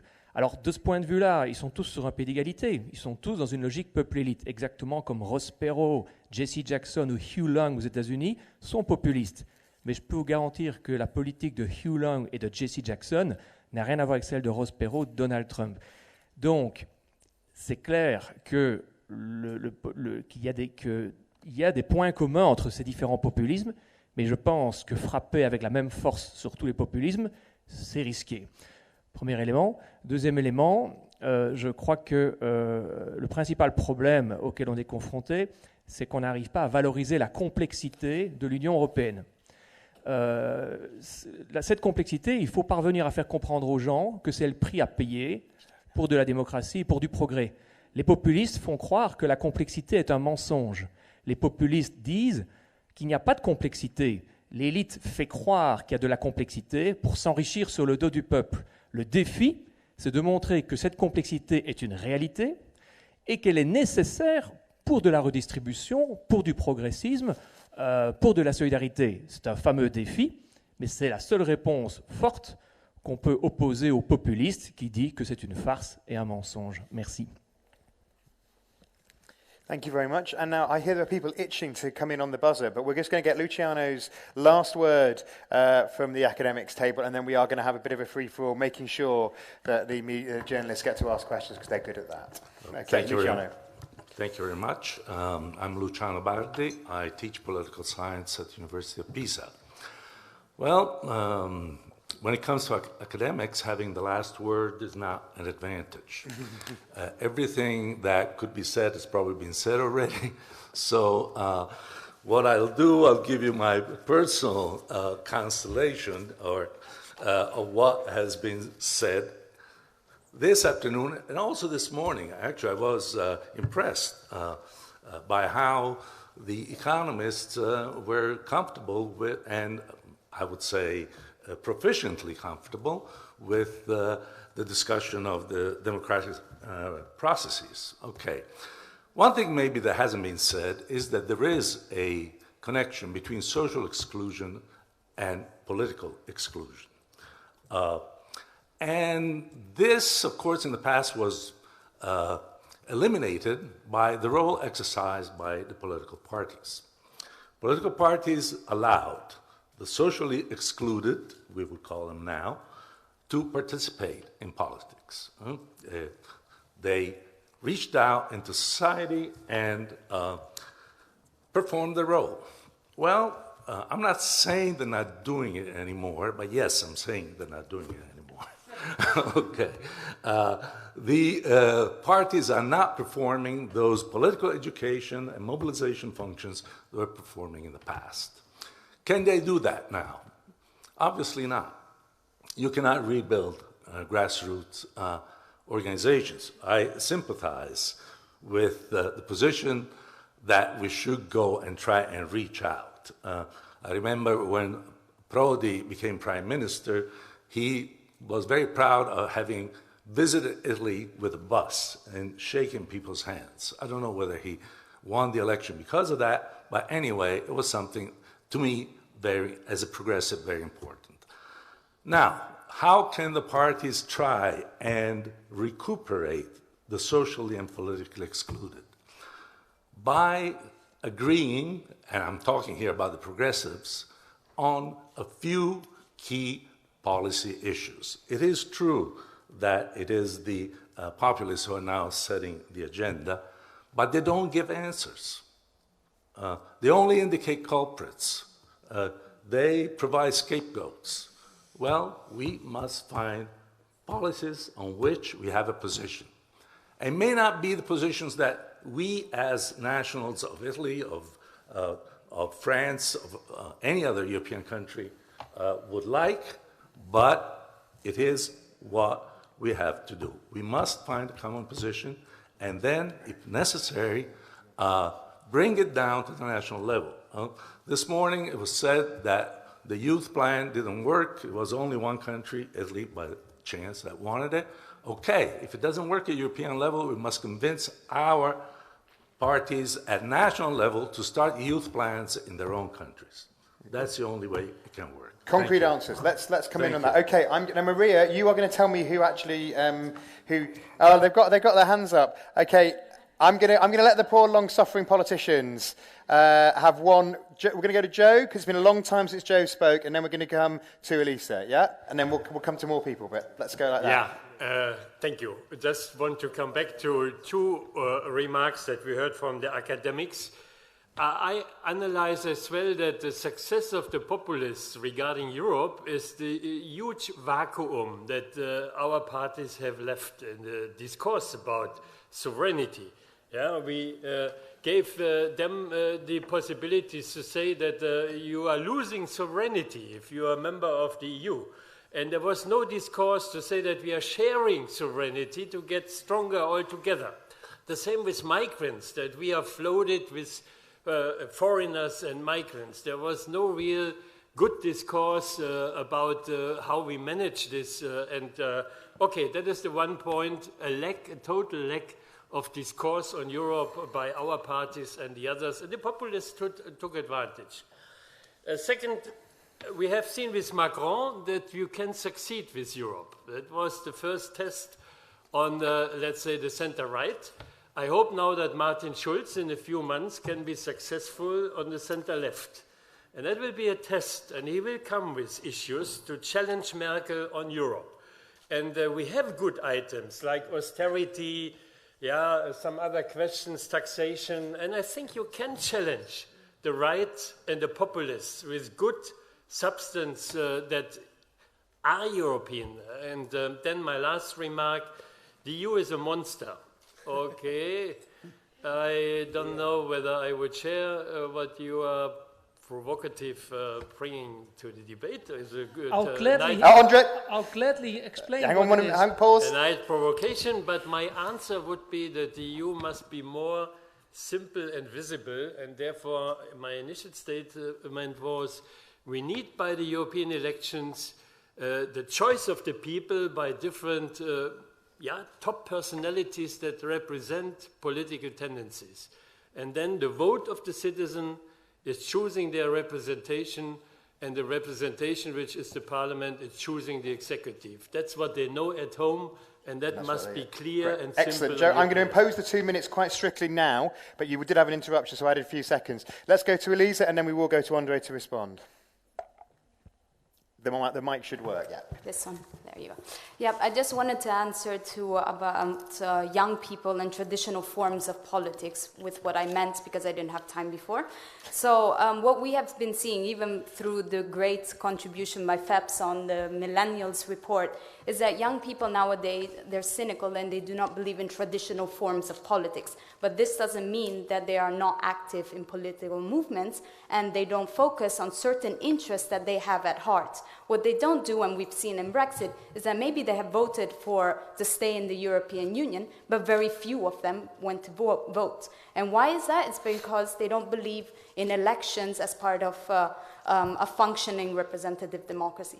Now, when we mean e-democracy, we just mean about more engagement through online tools to reinforce representative democracy. E-democracy doesn't mean changing a system already in place or replacing it by direct democracy. We still mean representative democracy, but enhancing it through digital tools and reaching out to young people who are using simply these new forms of engagement. So trying to reach out to people who are trying to voice their concerns in different ways. And to answer to the journalists, I just wanted to say, yes, there is a generational gap.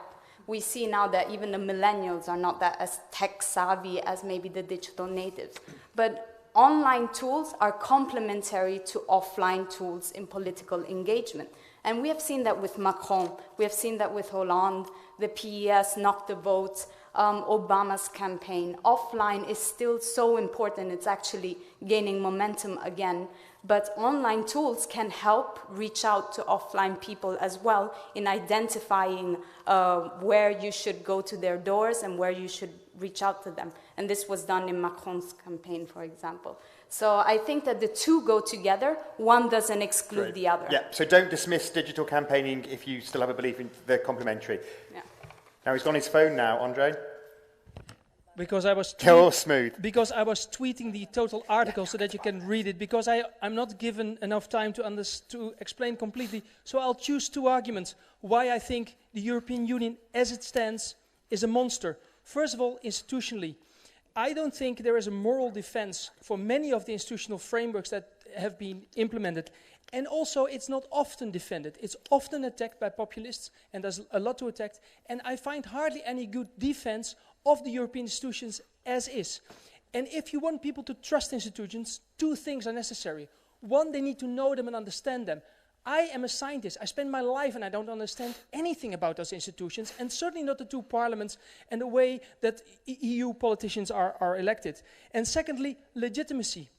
How can you argue that in countries with 13%, but even in my country with less than 30% turnout at elections, you have a really legitimate mandate to make decisions for entire populations? I'm sorry, you do not. And if you think that's fine and you can just go on as is, I'm telling you, there is at one point really, the end of the road.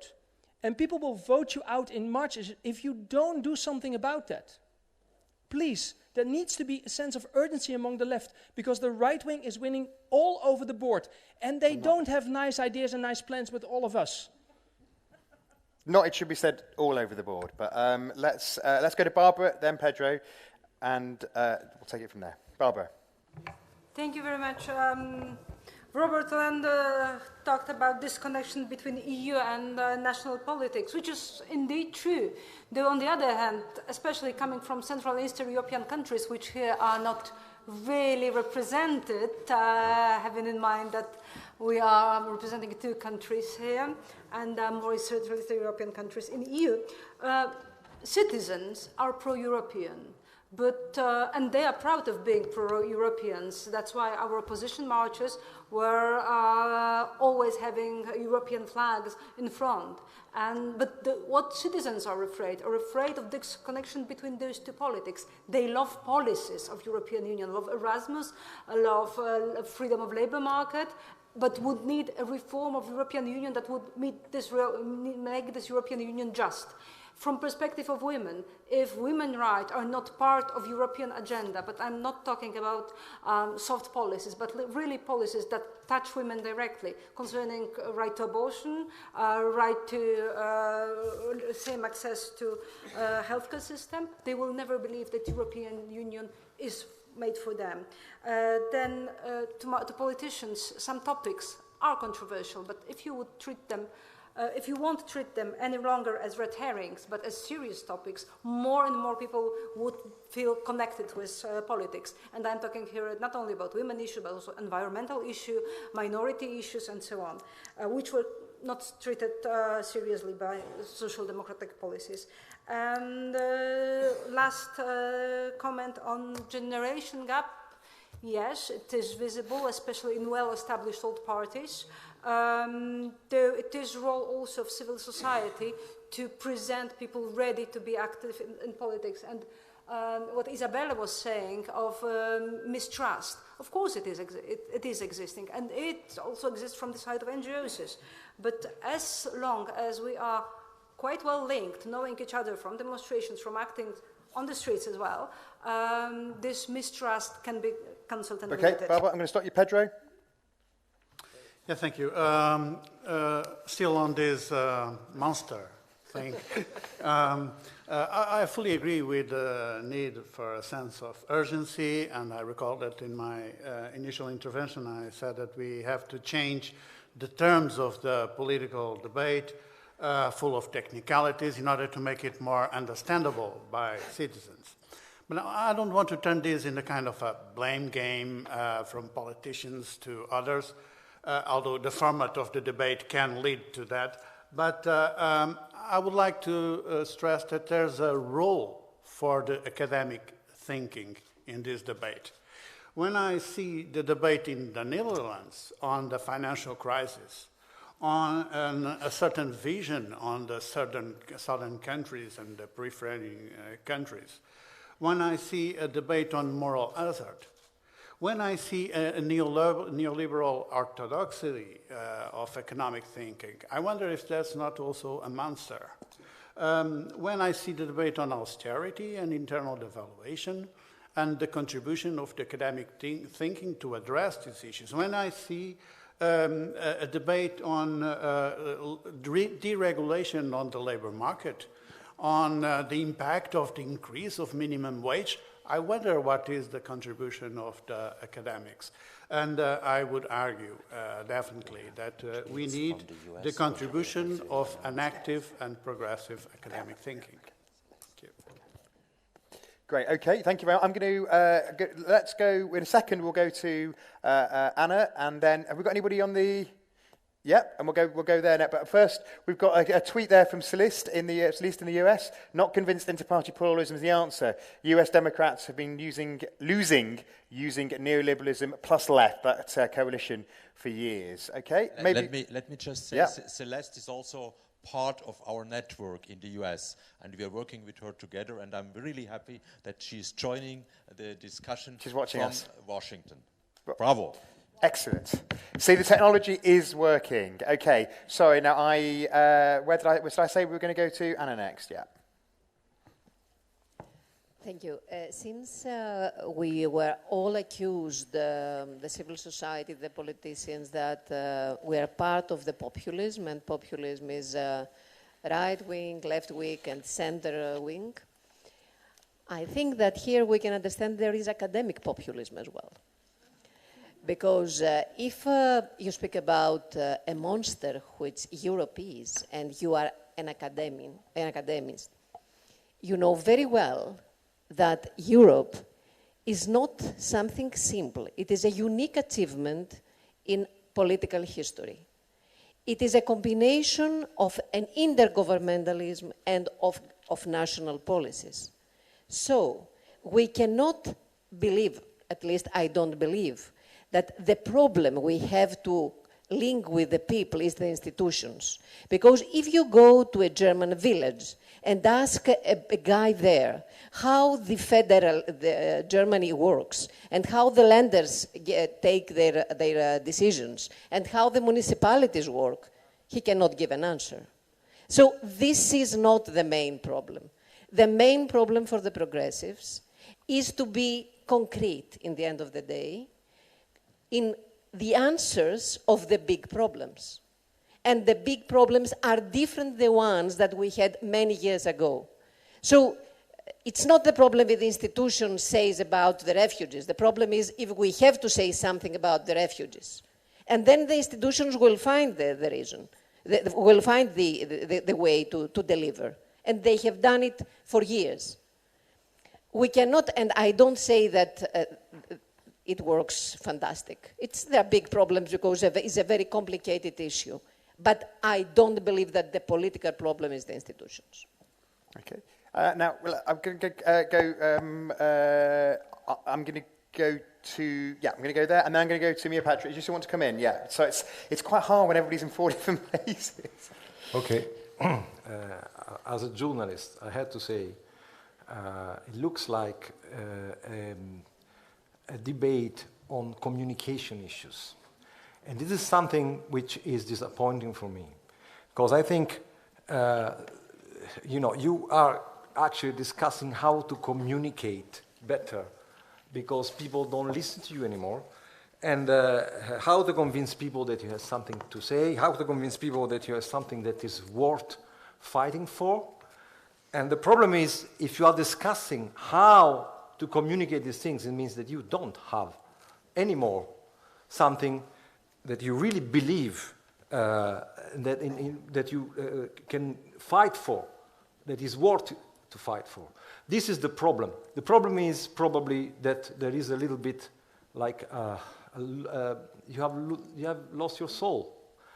Because, I mean, it should be simple to tell people why you are here, why you are fighting, for what you're fighting, for more equality, for more social justice, for more to defend the freedom and to defend the rights of people. And then, of course, people have seen that in all these years, you were talking against austerity, but the socialist ministers in the governments were voting for austerity measures. You were talking against inequalities, but then you didn't do anything against inequalities, and you sent your children into exclusive schools which are there to form the elite. I mean, there are contradictions that are clearly at the root of the rise of populism, and these are your contradictions as left. And I say that because I believe in the left. I mean, I've always been from the left. I'm a journalist, but I'm a citizen. And this is this disappointment that has created the monster of populism. And I don't want to be long, but there is one thing I want to say, one more thing, is about the monster, about the EU as a monster, about the EU that nobody understands. Well, there is a problem there. There is a problem because actually we as journalists in Europe, in Brussels, are not enough, we don't have enough instruments either to tell people what Europe is deciding. We are not able to follow not even 1/10 of what happens every day here because the press, the people that decide, have decided it's more important, much more important to have 10 people following one national politician than having 1 people following 10 different issues every day here. And this is the main problem. We cannot explain Europe to the people because we don't have the instruments to do it here in Europe, because there's not enough investment in the press for this. This is the problem. I have other things to say, but we'll let you back in, Lorenzo. Thank you. So the problem is the product. You can sell something if the product's simple, clear, and you've got real belief behind it. It's all your fault. I think just from the last part that knowing and feeling is a different thing, and when you get feelings into the politics you get people more involved and find the motivation. I think the Polish case on the women's rights was something very concrete that spread all over in Europe, and thank you for the NGOs taking part in that one too. But as I work on the digital issues, I want to also answer and challenge and see the new challenges we do have there, because now now our Commission is proposing only actions on the digital single market, and I think it's all too narrow. We do talk about the digital society, and then we do not have all the answers yet for the digital modern society, as what kind of working conditions or what are the labor rights and so on. That's what is in our genes anyway. But I take back the message from the NGOs then and work also for the e-participation and all the tools and possibilities. And I really want to change the DSM, Digital Single Market, for the Digital European Society, because that's the transformation, and there we need to only upgrade the tools and concrete aims that we do have in our values, and that we have been saying for too long, and that's why we are losing in many countries. So I feel the urgent need to change also the package that we are selling. The values are there, but we have not wrapped it up on the package. We cannot say it in one sentence in an elevator in 15 seconds, or it doesn't fill in the 160 characters in my tweet that this is what I will do, but I have a promise that we will work on it, so next European elections we do have it. I can't tell all the ideas of our group as clearly as I know what Macron promised. But we have been also afraid that we don't want to be populist, and that's why we don't want to say the too easy solutions. So there we have to learn from the populists that yes, once we are very well equipped with the ideas, we will have that short, clear, something promised. Not everything can be solved at the same time. But then there are so many things that I think are challenging us more than the Netherlands alone could do, but this monster could do. And that's on the also what's happening in the digital life. We are working hard on the e-privacy, which will be a big part of the democracy, as we see that what happened under Trump and Russia and others for the democracy. So that not has been mentioned yet. Now it is mentioned. Thank you. I'm sorry to cut people. Got a lot of people to get. Now look, let's go to Slido. And Celeste has given a question for the academics, which I'm going to allow 2 of you to answer for 1 minute each. Okay. Which is, do you believe populist voters become progressive voters, and how? It's a very big question, but let's start with Eleonora.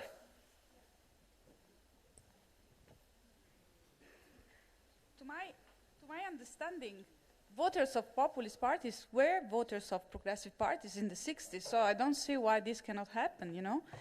What I see is that the majority of people that are voting populist parties is because they believe that populist parties are taking care of their issues, that is security or, I don't know, economic welfare, by words, of course, by promising, by simplifying reality, by saying that everything is possible. At the moment, I'm not sure they can do it. But then, I really think that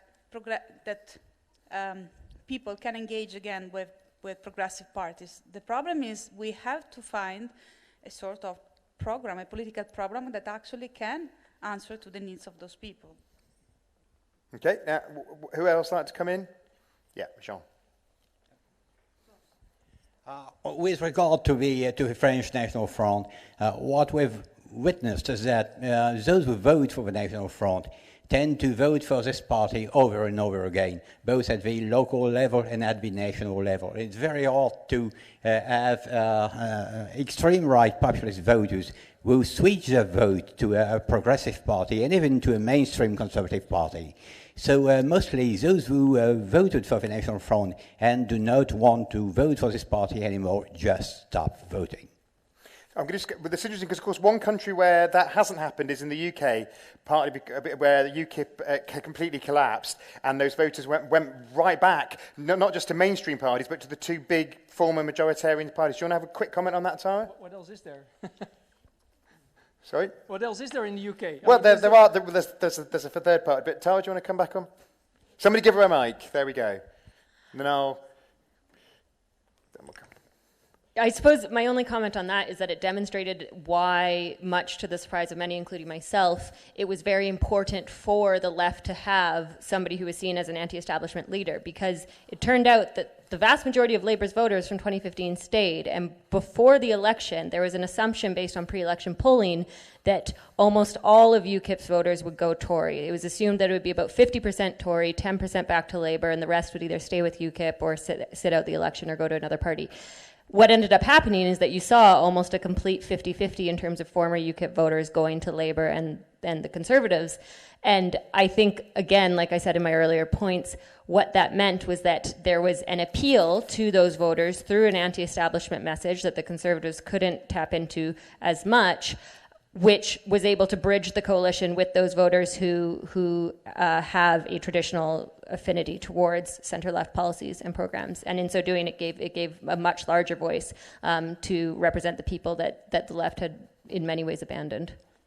Okay, thank you for that. I'm going to come to the other question on Slido. If anybody's got a question, it will be taken. It definitely be taken. So put your question on Slido, and it's guaranteed to be answered. Right.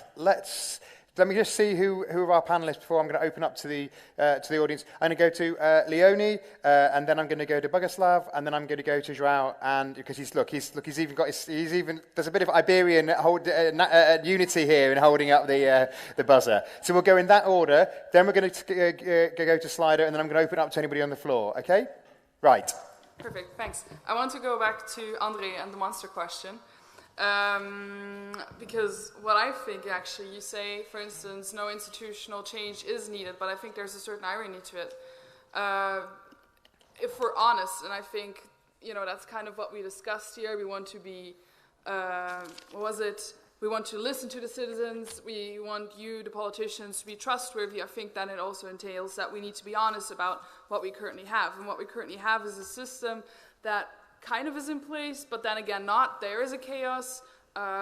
You, Andre, who's on the phone? Hi. You said, I know, perfect. I wanted to very back modern. At you.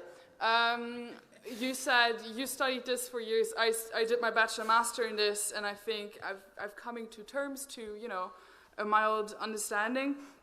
So you mentioned there's no need for institutional change, but precisely the things that you say as reasons are, for me, the reasons why there should be a change. You say, for instance, that we have two parliaments. I think this is completely national interest that is playing here and not European interest. So that's why I think there should be an institutional change. We need to have this discussion on European level, why there is still Strasbourg and why France is able to veto this. Then you say we have a parliament but somehow no accountability or no proper government. Why not think this through? What is your solution then? I think, in my opinion, we need to have, for instance, we need to work further on this entire idea of the leading candidates, the Spitzenkandidaten thing. And, let's make Europe explainable. Let's set things proper. Okay. Boguslav? Thank you very much. First, let us state the following. Us, as the Social Democrats, we are fueling populists. Example, immigrants or refugees. Populists will go to people saying, don't accept it, oppose it, because they bring insects, sicknesses, illnesses, disaster, terrorism. I know such a wording even from one famous leader of one of EU member states. And us, instead of saying, clarifying what does it mean to be a refugee, we were focused on how many thousands should be accepted by particular states. And we lost. Next, what André said about this monster. If we repeat that European Union is a monster, it doesn't matter who is going to understand how it works. It's monster and it's bot. Message is delivered. So we should, I think, start to our own different messaging system, not so-called liberal democracy, but our social democratic message. And not treating democracy formally, because people accuse us. If you need us every 4 or 5 years, during election, you address us. Before election, you're forgetting about us, but populists are among us. So we should be among people on a daily basis. Otherwise, we will lose a real influence and we will be not able to prevent the union even from the end of Comecon. I am the only probably man in this room because Zita is too young, who knows exactly how Warsaw Pact and so-called Council of the former socialist countries were dying, but they were noticed on time that socialist camp disappeared. Let us prevent European Union from this disaster. Thank you. Okay, sure. I will try to be very sequential and very fast on this. I don't know if, okay. Well, we are here to listen and also to take the input, so I will not disregard the opinion of the monster. I will try to understand it and I will rebuild it. But this takes us a lot also to the communication. And on this issue, Elisa Lironi touched a very important point. And this goes also to the generational gap. In order to understand communication right now, we need to understand that this has to be two ways. Politicians cannot use social media, and we cannot use social media and other means of communication as a one-way channel, as only to transmit our ideas and to transmit our political views. We need to also be able to be accountable. And this also implies political change. And I cannot see the name, but the journalist that spoke talked about the incoherencies sometimes that exist between the appliance of policies and the behaviors of politicians and then what would be supposed to be applied. But this also takes us to the matter of change. And I think that if there is a bigger, the biggest gap that there is right now is in the question of change. If we look at our generation, we don't see change as something as big as a monster as it was before. The perspective that my parents had, for example, regarding jobs, regarding employment, regarding the stability in life, was very different than the one we have. Nobody in my generation, in our generation, thinks that they're going to be employed for life, have the same kind of activity, that things tomorrow are going to be the same as they are today. So, of course, I think the debate about change and how we face change is also very, very, very important. But finally, to address the question of the monster as well, because I think it's very important. It kind of dazzles me that the rhetoric that was presented as European institutions as a monster is exactly the same as the populists are using. This is what we are trying to fight. We are trying to fight the idea that European institutions are a monster, that they are some sort of octopus with different tentacles that are spread that nobody understands. Because this is what exactly they are trying to do, saying that there is no alternative, that nobody understands, that they are ineffective, and that there is no kind of possible solution to this. We had 10 years of a commission of Barroso that was totally ineffective in the way of addressing politics. This is exactly what we are doing now. Finally, with the social democratic movement, presenting ideas and debating again a new vision for society. This is the sense of urgency that I think clearly the left is having right now. Okay, right. We've only got a few minutes left to us, and we can't ignore we can't talk about the importance of social media and ignore the contributions on social media. So let's. We've got three, I think, very interesting questions, which I think we should just use to frame the last few minutes of our discussion. So, Jacques, as the afternoon's gone on, my pronunciation's got a lot worse. I'm not even going to attempt. But a contribution there, missing a fifth table in this room to represent business. They have a huge influence on our European democracy. How to deal with them? Maybe deal is quite a strong word. Maybe interact, engage. But hashtag lobby, hashtag taboo, hashtag ignore, or hashtag include. Somebody loves their hashtags there. Okay, we'll just come back to that in a second. From Michael, didn't we also have a problem as far as party programmes are concerned? Because Europe it's mentioned in the last chapters behind support for sports or animal protection or all those important issues, but maybe not as all-pervasive issues that people feel they have to include in party programmes. And then very succinct, very succinct even in their name, merely at the initial G, should we follow the Macron or the Corbyn example? Which is, I think, a very good question. So I'm going to allow contributions on those very quickly from each table. If there is one, anyway, there will be from the politicians. Which, okay, yeah. And then anybody from here want to come back on any of those? No, they're being very good. And we'll let Andre back in because he's been tweeting and all very modern. Okay. Regarding the question where Europe is in party programs, I think there is a huge connection between the situation, the perception of the European Union in the given country, and the place where Europe can be found in the party programs of that current country. I can tell you again our example. Now, Europe is being attacked from our governing party. That also means that it's pretty much in front of their party program because it's a daily topic that they are attacking Brussels for a lot of issues which are also raised today. Of course, it's an unfair thing. I have to tell that whenever we felt safe in the European Union, where we didn't think that it's being jeopardized by any of the Hungarian parties and that the Hungarian EU membership cannot be questioned, we didn't put Europe in the front of our party program because we didn't feel it's very necessary. But now, of course, it's one of the focuses of the socialist program because this is one thing we can differ ourselves from the right wing and from the populist parties. So I can promise to whoever asks this question that if he or she pays attention to the Hungarian upcoming election campaign, then we'll find Europe as one of the key issues of that campaign. Don't underestimate the importance of animal protection. Fox hunting and Theresa May's desire to bring it back is arguably one of the factors that, by implication, retoxified her brand and had a much wider implication. But I just thought I'd say that. Right, I said Andre could come in. Then let's take some final questions from the floor, very quick questions from the floor, and we'll wrap up. Andre. Yeah, I would like to say that I think I've shown I understand populism, because 2 or 3 of you noticed that basically that was my strategy.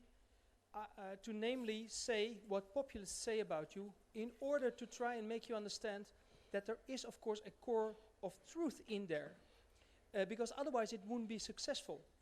Populist parties are not only copying a strategy that, by the way, also left-wing parties, of course, used in their early days to get some support, but what is more importantly, that now the populist parties, as well as the center-right parties, that have taken over those populist strategies are copying our policies. Look at Poland, where basically PIS is giving away money to poor families, and it's a very popular program. The same goes for Hungary, your country, is where the center-right is implementing certain left-wing policies that are very popular. If you notice, have you noticed how populist parties have taken on board left-wing issues, protecting part of the welfare state? Most of it that's not redistributive, I agree. They select people they give to. There's the deserving and there's the undeserving. The undeserving are the immigrants, the people who don't work, and the deserving ones are, of course, the native population, particularly the ones that vote for them. So you see that they're not only stealing your state power, they're stealing your issues. And the chance you're getting back at the helm of a state in many of the countries in Europe is quite marginal, I would say. And I worry about that. I'm actually on your side. Remember that. I'm a member of a left-wing party in my country for almost 30 years. I've got one of those pins to prove it. And I'm sick and tired. We need to ask him which one. The PvdA, of course. Which one other is there? The other ones are not left. Just checking. We're the right answer. But I told the leader recently, I'll turn off the light, when I'm the last one there. I'm really sick and tired of a party always losing elections when there is a clear strategy to win. Namely, do the things that you've always promised. Promise the lower classes, promise people who are poor that they won't go, through the floor. And promise the middle class they get good education for the kids. That was the deal, and it's still there. Okay. I mean, there is an argument that I mean, one thing Jeremy Corbyn did was, arguably the Labour manifesto was less progressive than the Conservative manifesto in the UK. It promised it had a big choice about where to spend money, and it decided to spend its money on middle-class students and on not restoring benefits for working-class families. And guess what? Middle-class students who were told they'd have a cheque back for £27,000 came out to vote, and lower middle-class families didn't. So it is, it can run both ways. Right, questions from the floor. Let's take a round of questions from the floor. I'm just going to point out who's going to go so we can quickly pass around. Woman there, chap there. Anybody else? Gentleman there, and this gentleman here. We're going to do it in that order, so we'll come to you in a moment. But yeah, those four. Okay, I have a question at the only table who didn't get a single question today. Like, neither in this round nor in the other. Why do we invite the media if we don't ask them? Like, they ask us all the time. So guys, I would like to know, you're observing us here the whole day, the politicians, the socialists, civil society, the academia, that we call us progressive. What do you recommend us after this day? That's a very good question, but we're going to take them in order. So it was the gentleman in the white shirt, next, that. And then the gentleman there, and this gentleman there, in that order. All right, I have one question about European monster. If, as it was said before, European institutions are faceless, why not tie them with certain faces who are well-renowned European politicians and tie the election cycle in the countries with European level? And this is the question that I direct to academics and politicians. Okay, the gentleman there, and then this gentleman here.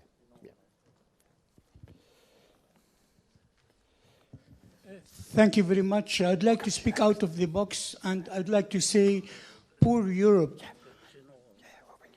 You never speak about the advantages of having EU. You have Euro, you travel without any borders, you have peace, which is a very important issue. I think if we don't have EU now, if we have economic crises, we are going to have wars. We as Europeans, we are not better than Arabs who are killing themselves. You have to know that. And the problem with populism is that many people, maybe you or other politicians, are making from refugees issue as an important issue. We are 500 million citizens here in Europe. We are not able to receive 1 million refugees. In Jordan, in Lebanon, 5 million Lebanese, Jordanians are receiving more than 1.5 million refugees, and we make it as an issue. We make terrorism also as an issue, important issue. We give more importance to these issues than the real problems we have. Thank you very much, sir. Thank you. Thank you. And this gentleman here, and I'm going to sneak the woman there in, who's got her hand up as well. So this gentleman first, and then there for fine, and then we'll get very quick, 3 very quick responses, and then we will finish. And somebody will buy me a drink. J'aimerais évoquer un problème qui n'était pas abordé aujourd'hui, la compétence des États membres de l'Union européenne et de l'Union européenne même a été drastiquement diminuée par certaines mesures qui empêchent les États nationaux de prendre des décisions sur le mouvement de capitaux. Un gouvernement État membre répond à des questions sur cela, qu'ils ont transféré ce droit à la Commission de l'Union européenne, et l'Union européenne dit qu'ils ont transféré cette compétence dans les organismes mondiaux avec les International Monetary Fund en tête. Il s'agit maintenant que les montants, les capitaux dirigés vers l'économie productive que chaque pays a besoin, même pour construire des routes, des hôpitaux, et bien sûr aussi augmenter les salaires, etc., ne sont pas dans la compétence des organismes voilà, dont je parlais. Et, il y a des grands organismes associatifs sur les opérations comme ISTA, les transactions purement spéculatives qui absorbent les capitaux. Il faudra changer cette situation pour que les États membres de l'Union européenne puissent appliquer sa propre démocratie. Brilliant. We'll get an answer to that point. Okay, and this, the woman there, and we'll get some very, very quick responses.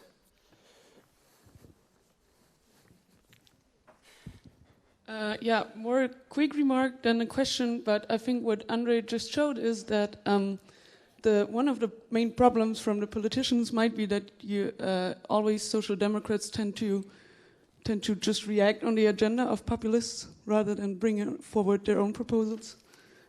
Yeah. Brilliantly succinct. Okay, and we've got sort of 4 or 5 points. Everybody can't talk about everyone, so let's try and I'm just going to try and bunch a couple together. Let's start with the journalist's direct response to the direct question.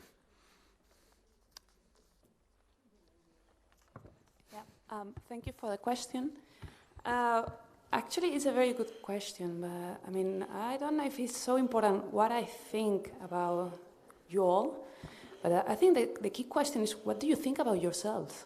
I mean, do you really have a clear idea of what are now your values? What is now your agenda? What do you want to do next? What is your people? And what are you going to fight for? So, I mean, my idea in general is like, I'm very confused about what being progressive is nowadays. You have, I mean, I think the question someone put via Twitter, or I don't know, about the Corbyn/Macron dilemma is pretty a good one. And I think that it's really time for you to take the time to reply to all these questions. What I don't really know is why are we today talking about so many things and you are not just forgetting all about this Twitter or communication or whatever, and start from the beginning, which is, what do you want to do? And then if you really want to successfully delivering a message, the first thing you have to have is a message, and I still don't know what is your message, so I really think you should start for that. That's a very strong point. One of the ways that the gentleman there suggested is that you need to put a face to politics, and European politics can seem faceless. So, yeah. Yes, just to react to react to the journalist, and what do you want to do? Where do you want to go? You should ask your militants, start from the beginning there, and ask your militants through a real big, inclusive debate. What are we today? Where do we want to go? And which direction do we want to take? But all your militants, not always the militants that come every time. Get them out, point them, and invite them somewhere, and give them 2 days to think about it with good moderators, with good experts, with social media, in order to get the young people. Start from there, and then I'm sure you'll get new ideas, innovative approach. Okay, and then from the 2 points here, which I'm going to put to the politicians, is let's be more radical. If you look at the context of the refugee crisis globally, or the inability of politicians to do big things like regulate capital flows, are we being too timid? Is it your fault for being too timid? Well, I can say that I strongly disagree that there is a one-size-fits-all approach, or that if we have to decide between Corbyn and Macron, I don't have any doubts that we should go into the left wing and to actually propose a clear left-wing approach to politics. And I have absolutely no doubt. I have absolutely no doubt that Macron is not a socialist, and that the proposals that is going to be implemented in France are going to be very far away from our political program. But, for example, in Portugal, what we had as a debate, it was exactly on these issues. We had a debate very clearly inside of the party regarding what was the vision of society that we had. Do we want a society that is not there, or is very far, or the state that is very far away from the people and that doesn't protect people when they are in the moment of their utmost need? Because this is exactly the point of where you actually need to turn to your state and to the people that represent you. And this is the debate that we had. We had a huge problem, or a huge debate, public debate, that was actually very much fostered by the media and by civil society connected to the business party regarding private education and the financing of state to private education. And we decided very clearly that we are not going to finance private education, that our bet is on public education, that education is one of our top priorities in order to promote social mobility and to promote inclusion. This is very, very, very clear for us. And if we look at the socialist movement right now, we know that we are struggling, and we know that we have many problems in many countries. But what we said is that are very basically two things. First, that we want to continue in the European Union, that we want to reform this project, that this union doesn't serve our purposes, it doesn't serve the people. And the second thing is that we don't believe in this model of society. We don't believe in a model of society that is based on competition, that is based on actually people running against each other to fight for better opportunities, and we believe in an inclusive society. This is the vision that we are offering right now. And after many, many years, especially after the disappearance of politics of the European arena, this is very, very good to see that the progressive movement is finally giving hands and actually coming with different proposals. João, thank you. I think that is going to be the last word. Thank you all very much. I think we just about answered the points that we had on Slido, and thank you for all our contributors for bearing with us. Let me hand back to Ernst. Thank you. Thank you. Thank you, Matthew, for the wonderful moderation. Thank you to the tables for the wonderful contributions, even if there are some doubts about the messages. But nevertheless, let's resume the day. And before we give the final floor to Sita, well, we have done this beer mat competition. Well, on these beer mats you have got in the morning. And, well, I personally have to say I like the one from Franz Timmermans, and would like to say also we invited Franz Timmermans to come. He was here he was with us last year, but he excused himself. It was not possible. He said the future of the world is diversity. To fight diversity is like trying to unscramble scrambled eggs. It makes a mess. Let's embrace diversity. I think this is a very good message from Franz. In that sense, we have also asked you to give messages. What we can print on the beer mat we would like to distribute. And I think here are some of them. What is your favorite quote on, is this it? Yeah, on democracy first. So there are some. Robert, democracy, long nights in the darkest pubs, discussing with friends what the ideal politics system is, knowing we are lucky to have a choice. G. Joplin, Europe, be fair, sustainable, and solidarity-based, and you will be. Continue to be unfair, unsustainable, and competition-based, you will disappear.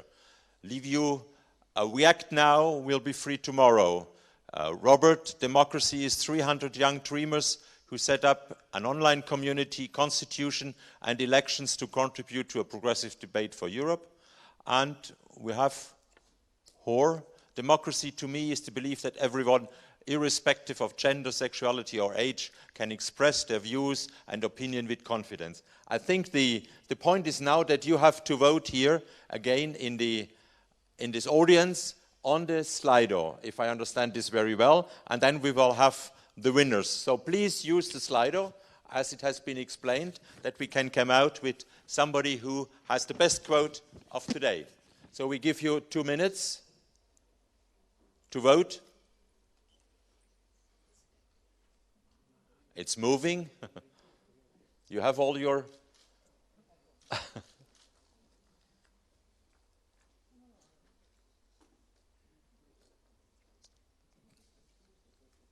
have 23. Well, it's going in a direction, I will say. Are there not more coming in?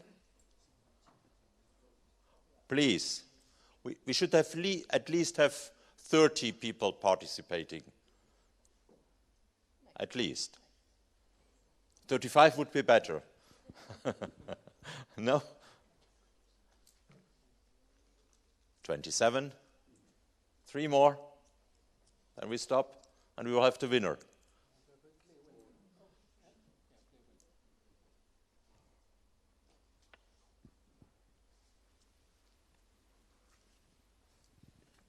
Okay. I think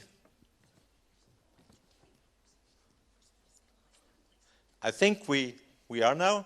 So we have a winner. We stop. Yeah. We stop. And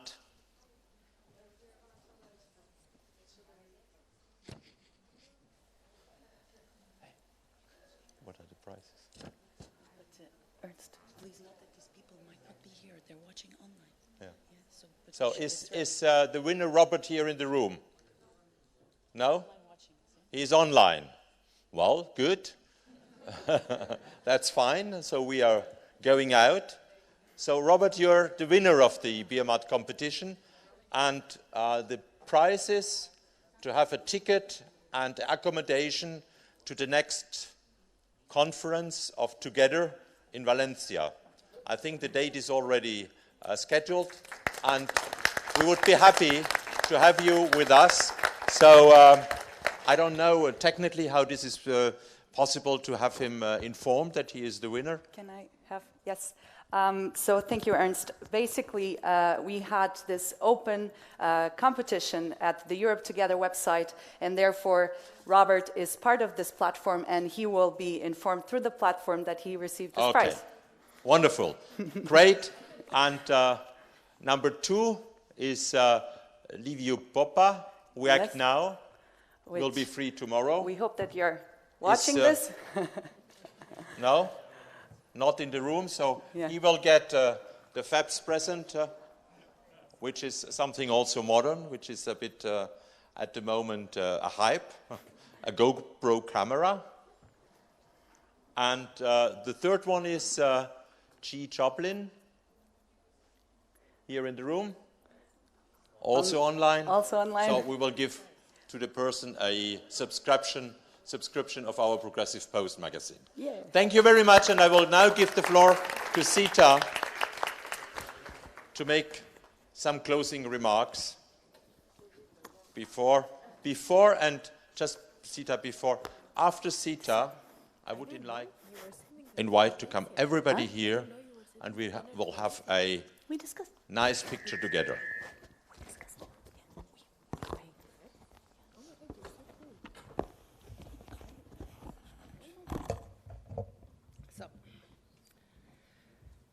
Dear friends of FEPS, I think this is the easiest to say because all those who are with us here in the room and online believes that FEPS is doing a great job.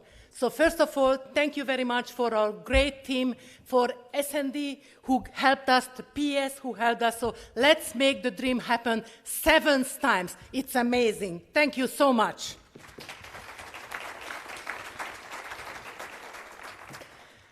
I would say we still need to work more for women. Why? What I put on, no democracy without gender equality. I believe in, as I learned from Zapatero, I'm a socialist because I'm a feminist. The problem is that a lot of socialists is not a feminist, so that's one of the first problems. Of course, it's always a great privilege to be here. And of course, I can define very properly what PAS Women is fighting for the last long years. I can tell you when we started, we had 35% women as socialists and Democrats in the European Parliament. And now we have 46. And Maria Joao is one of them, vice chair of the group as well, by the way. And if you saw the table of politicians, I did not see this 45% here. We had most men. You see? So that's again, we still need to continue our own fight within our own family as well. But I am amazed with the civil society. I believe in the civil society because I believe to the grassroots. Being a politician, you can lose from one day to another. But to be a member of the civil society, you always get what you wanted, love and friendship. And that's what I would like to thank for civil society who are here. And of course, dear friends, dear academicians, I would say FEPS is doing an amazing job to have so many projects all around the world dealing with the most important common issues. I don't go into details because you heard all this. But I can tell you why I am fond of Andrei. Because Andrei and myself joined for the political parties almost at the same time. I'm a bit younger, but I feel very close to you. You are right. We completely forget to get the personal touch for ordinary people. You have to keep your children in public school to show that you are a good socialist. You have to behave as a socialist when you do your values. And of course, there was a comment. I can't read it, that's the 50 plus. I did not lose my soul, no. I believe in social democracy. I believe in the roots of social democracy, equality, solidarity. You see the helping man in the room. Thank you very, very much. And of course, honestly, spending this whole afternoon with you, and of course I have a prepared speech, but my friend told me, Zita, you are much better without paper. But we women like that. We believe that we are not good enough. And when we are at the top position, we get a phone call. There is another man for your post. So this is what we have to fight for as women, for women's rights and better women's rights in Europe. I don't hear that you agree. Do you? Okay. And of course, another thing. Are we good enough to listen to you and listen to you and listen to you again and to consult and to spend time on the grassroots, then to start to make policy? We had a good example, by the way. This is the youth guarantee. We realized that the youth unemployment was awful. More than 50% of young unemployed, especially in Southeastern Europe. And we could make it because all the level could meet, and then we could make it. But the problem is, very few people know that there's thanks for us, S&D, PES, and FEPS, who fought for that. And we have 16 billion for that purpose. And I just would like to remind, as President Massimo D'Amelio come from Italy, the founding mother of Erasmus was a woman. Do we know that that was a fantastic socialist? We should know and we should respect this. Because if you don't respect the past, you have no future. And the reason why I believe in generational dialogue, because I cannot stay trendy until 80. Hopefully I live 100, but let's be realistic. It's so crucial to get the proper connection with the younger generation, with the older generation, and to listen carefully, Ernst, when he wanted to create the Culture Europe. That was a dream of the team of FEPS. How try to us to connect, all of us. And he deserves, and all the team. And I can tell you what is also important. It's very important to be on the social media and to tweet and retweet. But what is also very important, to go and show support and solidarity for the black protest what happened in Poland. Barbara Nowacka is not only my friend, she is my sister. She has been in PES Women Feminist Network. And I would love to have a social democrat who is going to be our prime minister candidate when we can win, not when we cannot win. Because this is, again, we can easily get the job when, men are not around. So, let's see how can we be the agents for political change. We have to work openly, clearly, transparently, and we need to be capable to use the easiest language possible. And we have to stop Orban, and we have to stop all the populists who kills the European construction. Sorry, I lose my control when I talk about Orban. Yes, I agree with you. We have to build the trust of our European construction. we made the best possible for European citizens. We created the peace, stability. I don't feel solidarity anymore. So that's why I think it is crucial how we continue to do politics. And of course, our endeavors towards the building of peace, prosperity, and an anti-holistic well-being depend on our availability, our firm resolution to promote, to encourage, and to work to build the spirit of solidarity. And I just would like to call, we call it Cicero, whatever, because, you know, it's always different when you quote. Everything is alive. Everything is interconnected. So let's try to connect. And of course, you spoke about international politics, globalization, European integration. I think it's very important. Without dialogue, and so many of you said, without dialogue, you really cannot do that. And of course, in the long run, Europe is also about economic growth, political progress, as well as cultural and social integration. And we cannot undermine education. Education is still the key. If you educate a man, you simply educate the man. But when you educate a woman, you educate the society. Do you feel the difference? And do you know how better companies run when you have the 40% which we fought for in the European Parliament? We have much more profit. So you have to realize women are the key for changes. And if we are not capable to understand how to keep the women's vote, we can go home and it's a shame on us.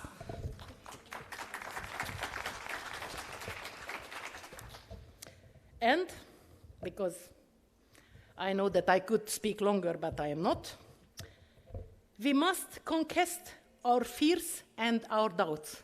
We have to believe in ourselves.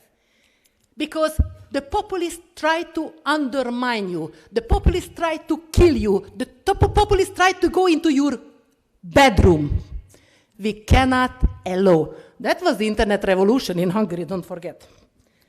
And of course, as Maria João, my friend, said, we have to build the welfare system of the 21st century. And we must be at the forefront of creating a new social and economic model. So, I believe in you. I believe in our social democratic values. I believe in friendship and love. And what PES Women is fighting for: equal pay for equal work, sexual rights and reproductive health which are in danger, and, what do you think, what is the last? Who do you know what is the last? Why we need more women on the labor market? Because this brings a great chance for Europe to survive. And just a story of my life, and then I finish. I have been elected as PES Women president with 100%. Martin Schulz came and said, "How did you do that?" And I said, "Because, Martin, I am so good. Please, dear man, believe that women are as good as you or sometimes better." So I was very happy when Martin Schulz got the 100% because I think it's pretty sure.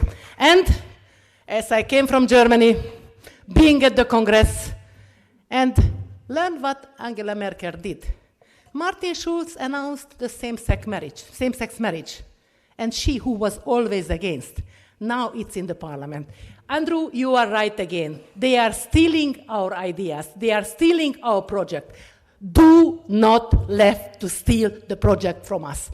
Keep united. Do the transparency. Believe in women, and we make it. So this is for us, Europe together. And now, as Anne said, I really would like to thank this fantastic, enthusiastic team who made this call to Europe happen again. This is not as a business as usual, so please come to the stage and let's have a family photo with the President, with the Secretary General. I will call Yeah, sure, all. Yeah. Please, the team. Yes. First. I don't forget You see a man because, tell me what to do, last, but doesn't matter. Last year we forgot somebody. So, Letizia, please, from Belgium, there you are.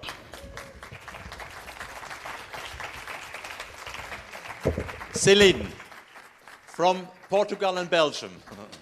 Come on the stage, please. Kate from Poland. Rosanna, where is Rosanna? Come in, from the UK. Maria from Portugal. From Madeira, I think, no? From Madeira. Stores. David, where is David? In the conference. He left already. David is from Italy. He's online. Elena from Spain. Alain, where is Alain? He is communicating outside. Alain, come here, come here. From France. Lisa from Germany joined the team this year. Anya from Poland. Where is Anya? Woo! Vasilis from Greece. Roberto from Spain. And Heidi from Italy. And then I have to say also that we have Michele from the Young Academic Network. Please. And sorry. Please come also. I have not your name. And for sure, I invite the new president to join. Can we invite the Secretary General? We need to No, the team first, and then we have it. No? Yep. So, where is the music? Is there not a music? We can sing. Play. Thank you. Yes. 1, 2, 3. Okay, fine. And now everybody comes up. We do a big photo. Javier, you have a space next to me. Very good. Okay. What if you want to be in the middle of two women? Please, join. Can I come here? Yes, come. Everybody. This will be the promotion picture for next year's Call to Europe. So, you have seen in the invitation you got, there was a picture. This was taken last year on the back. And I have to say last year, at the end, the room was half empty. So we could go there. But this year, the success is there. Everybody stayed. That's really wonderful.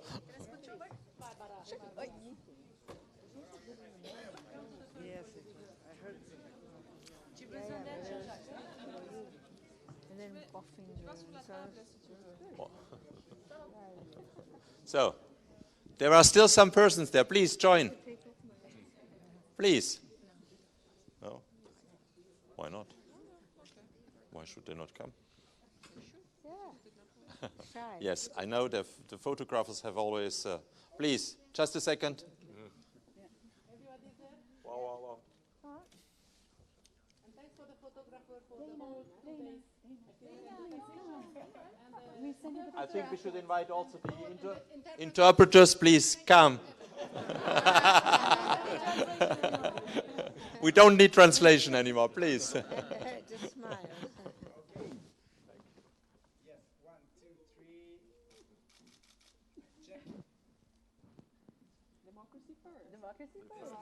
Everybody see inside my face or not? Yes. Ladies, a little bit too much.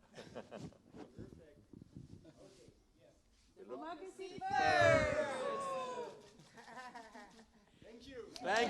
Thank you very much. And now there is party at the place called La Place 33, Place de Châtelain. There is drinks, there is party, and there is music. Everybody is invited. Join us there. I also have to go because unfortunately I have a flight. Flying back to... No, I'm going to Bilbao. And so I promised, yeah, because it was a fun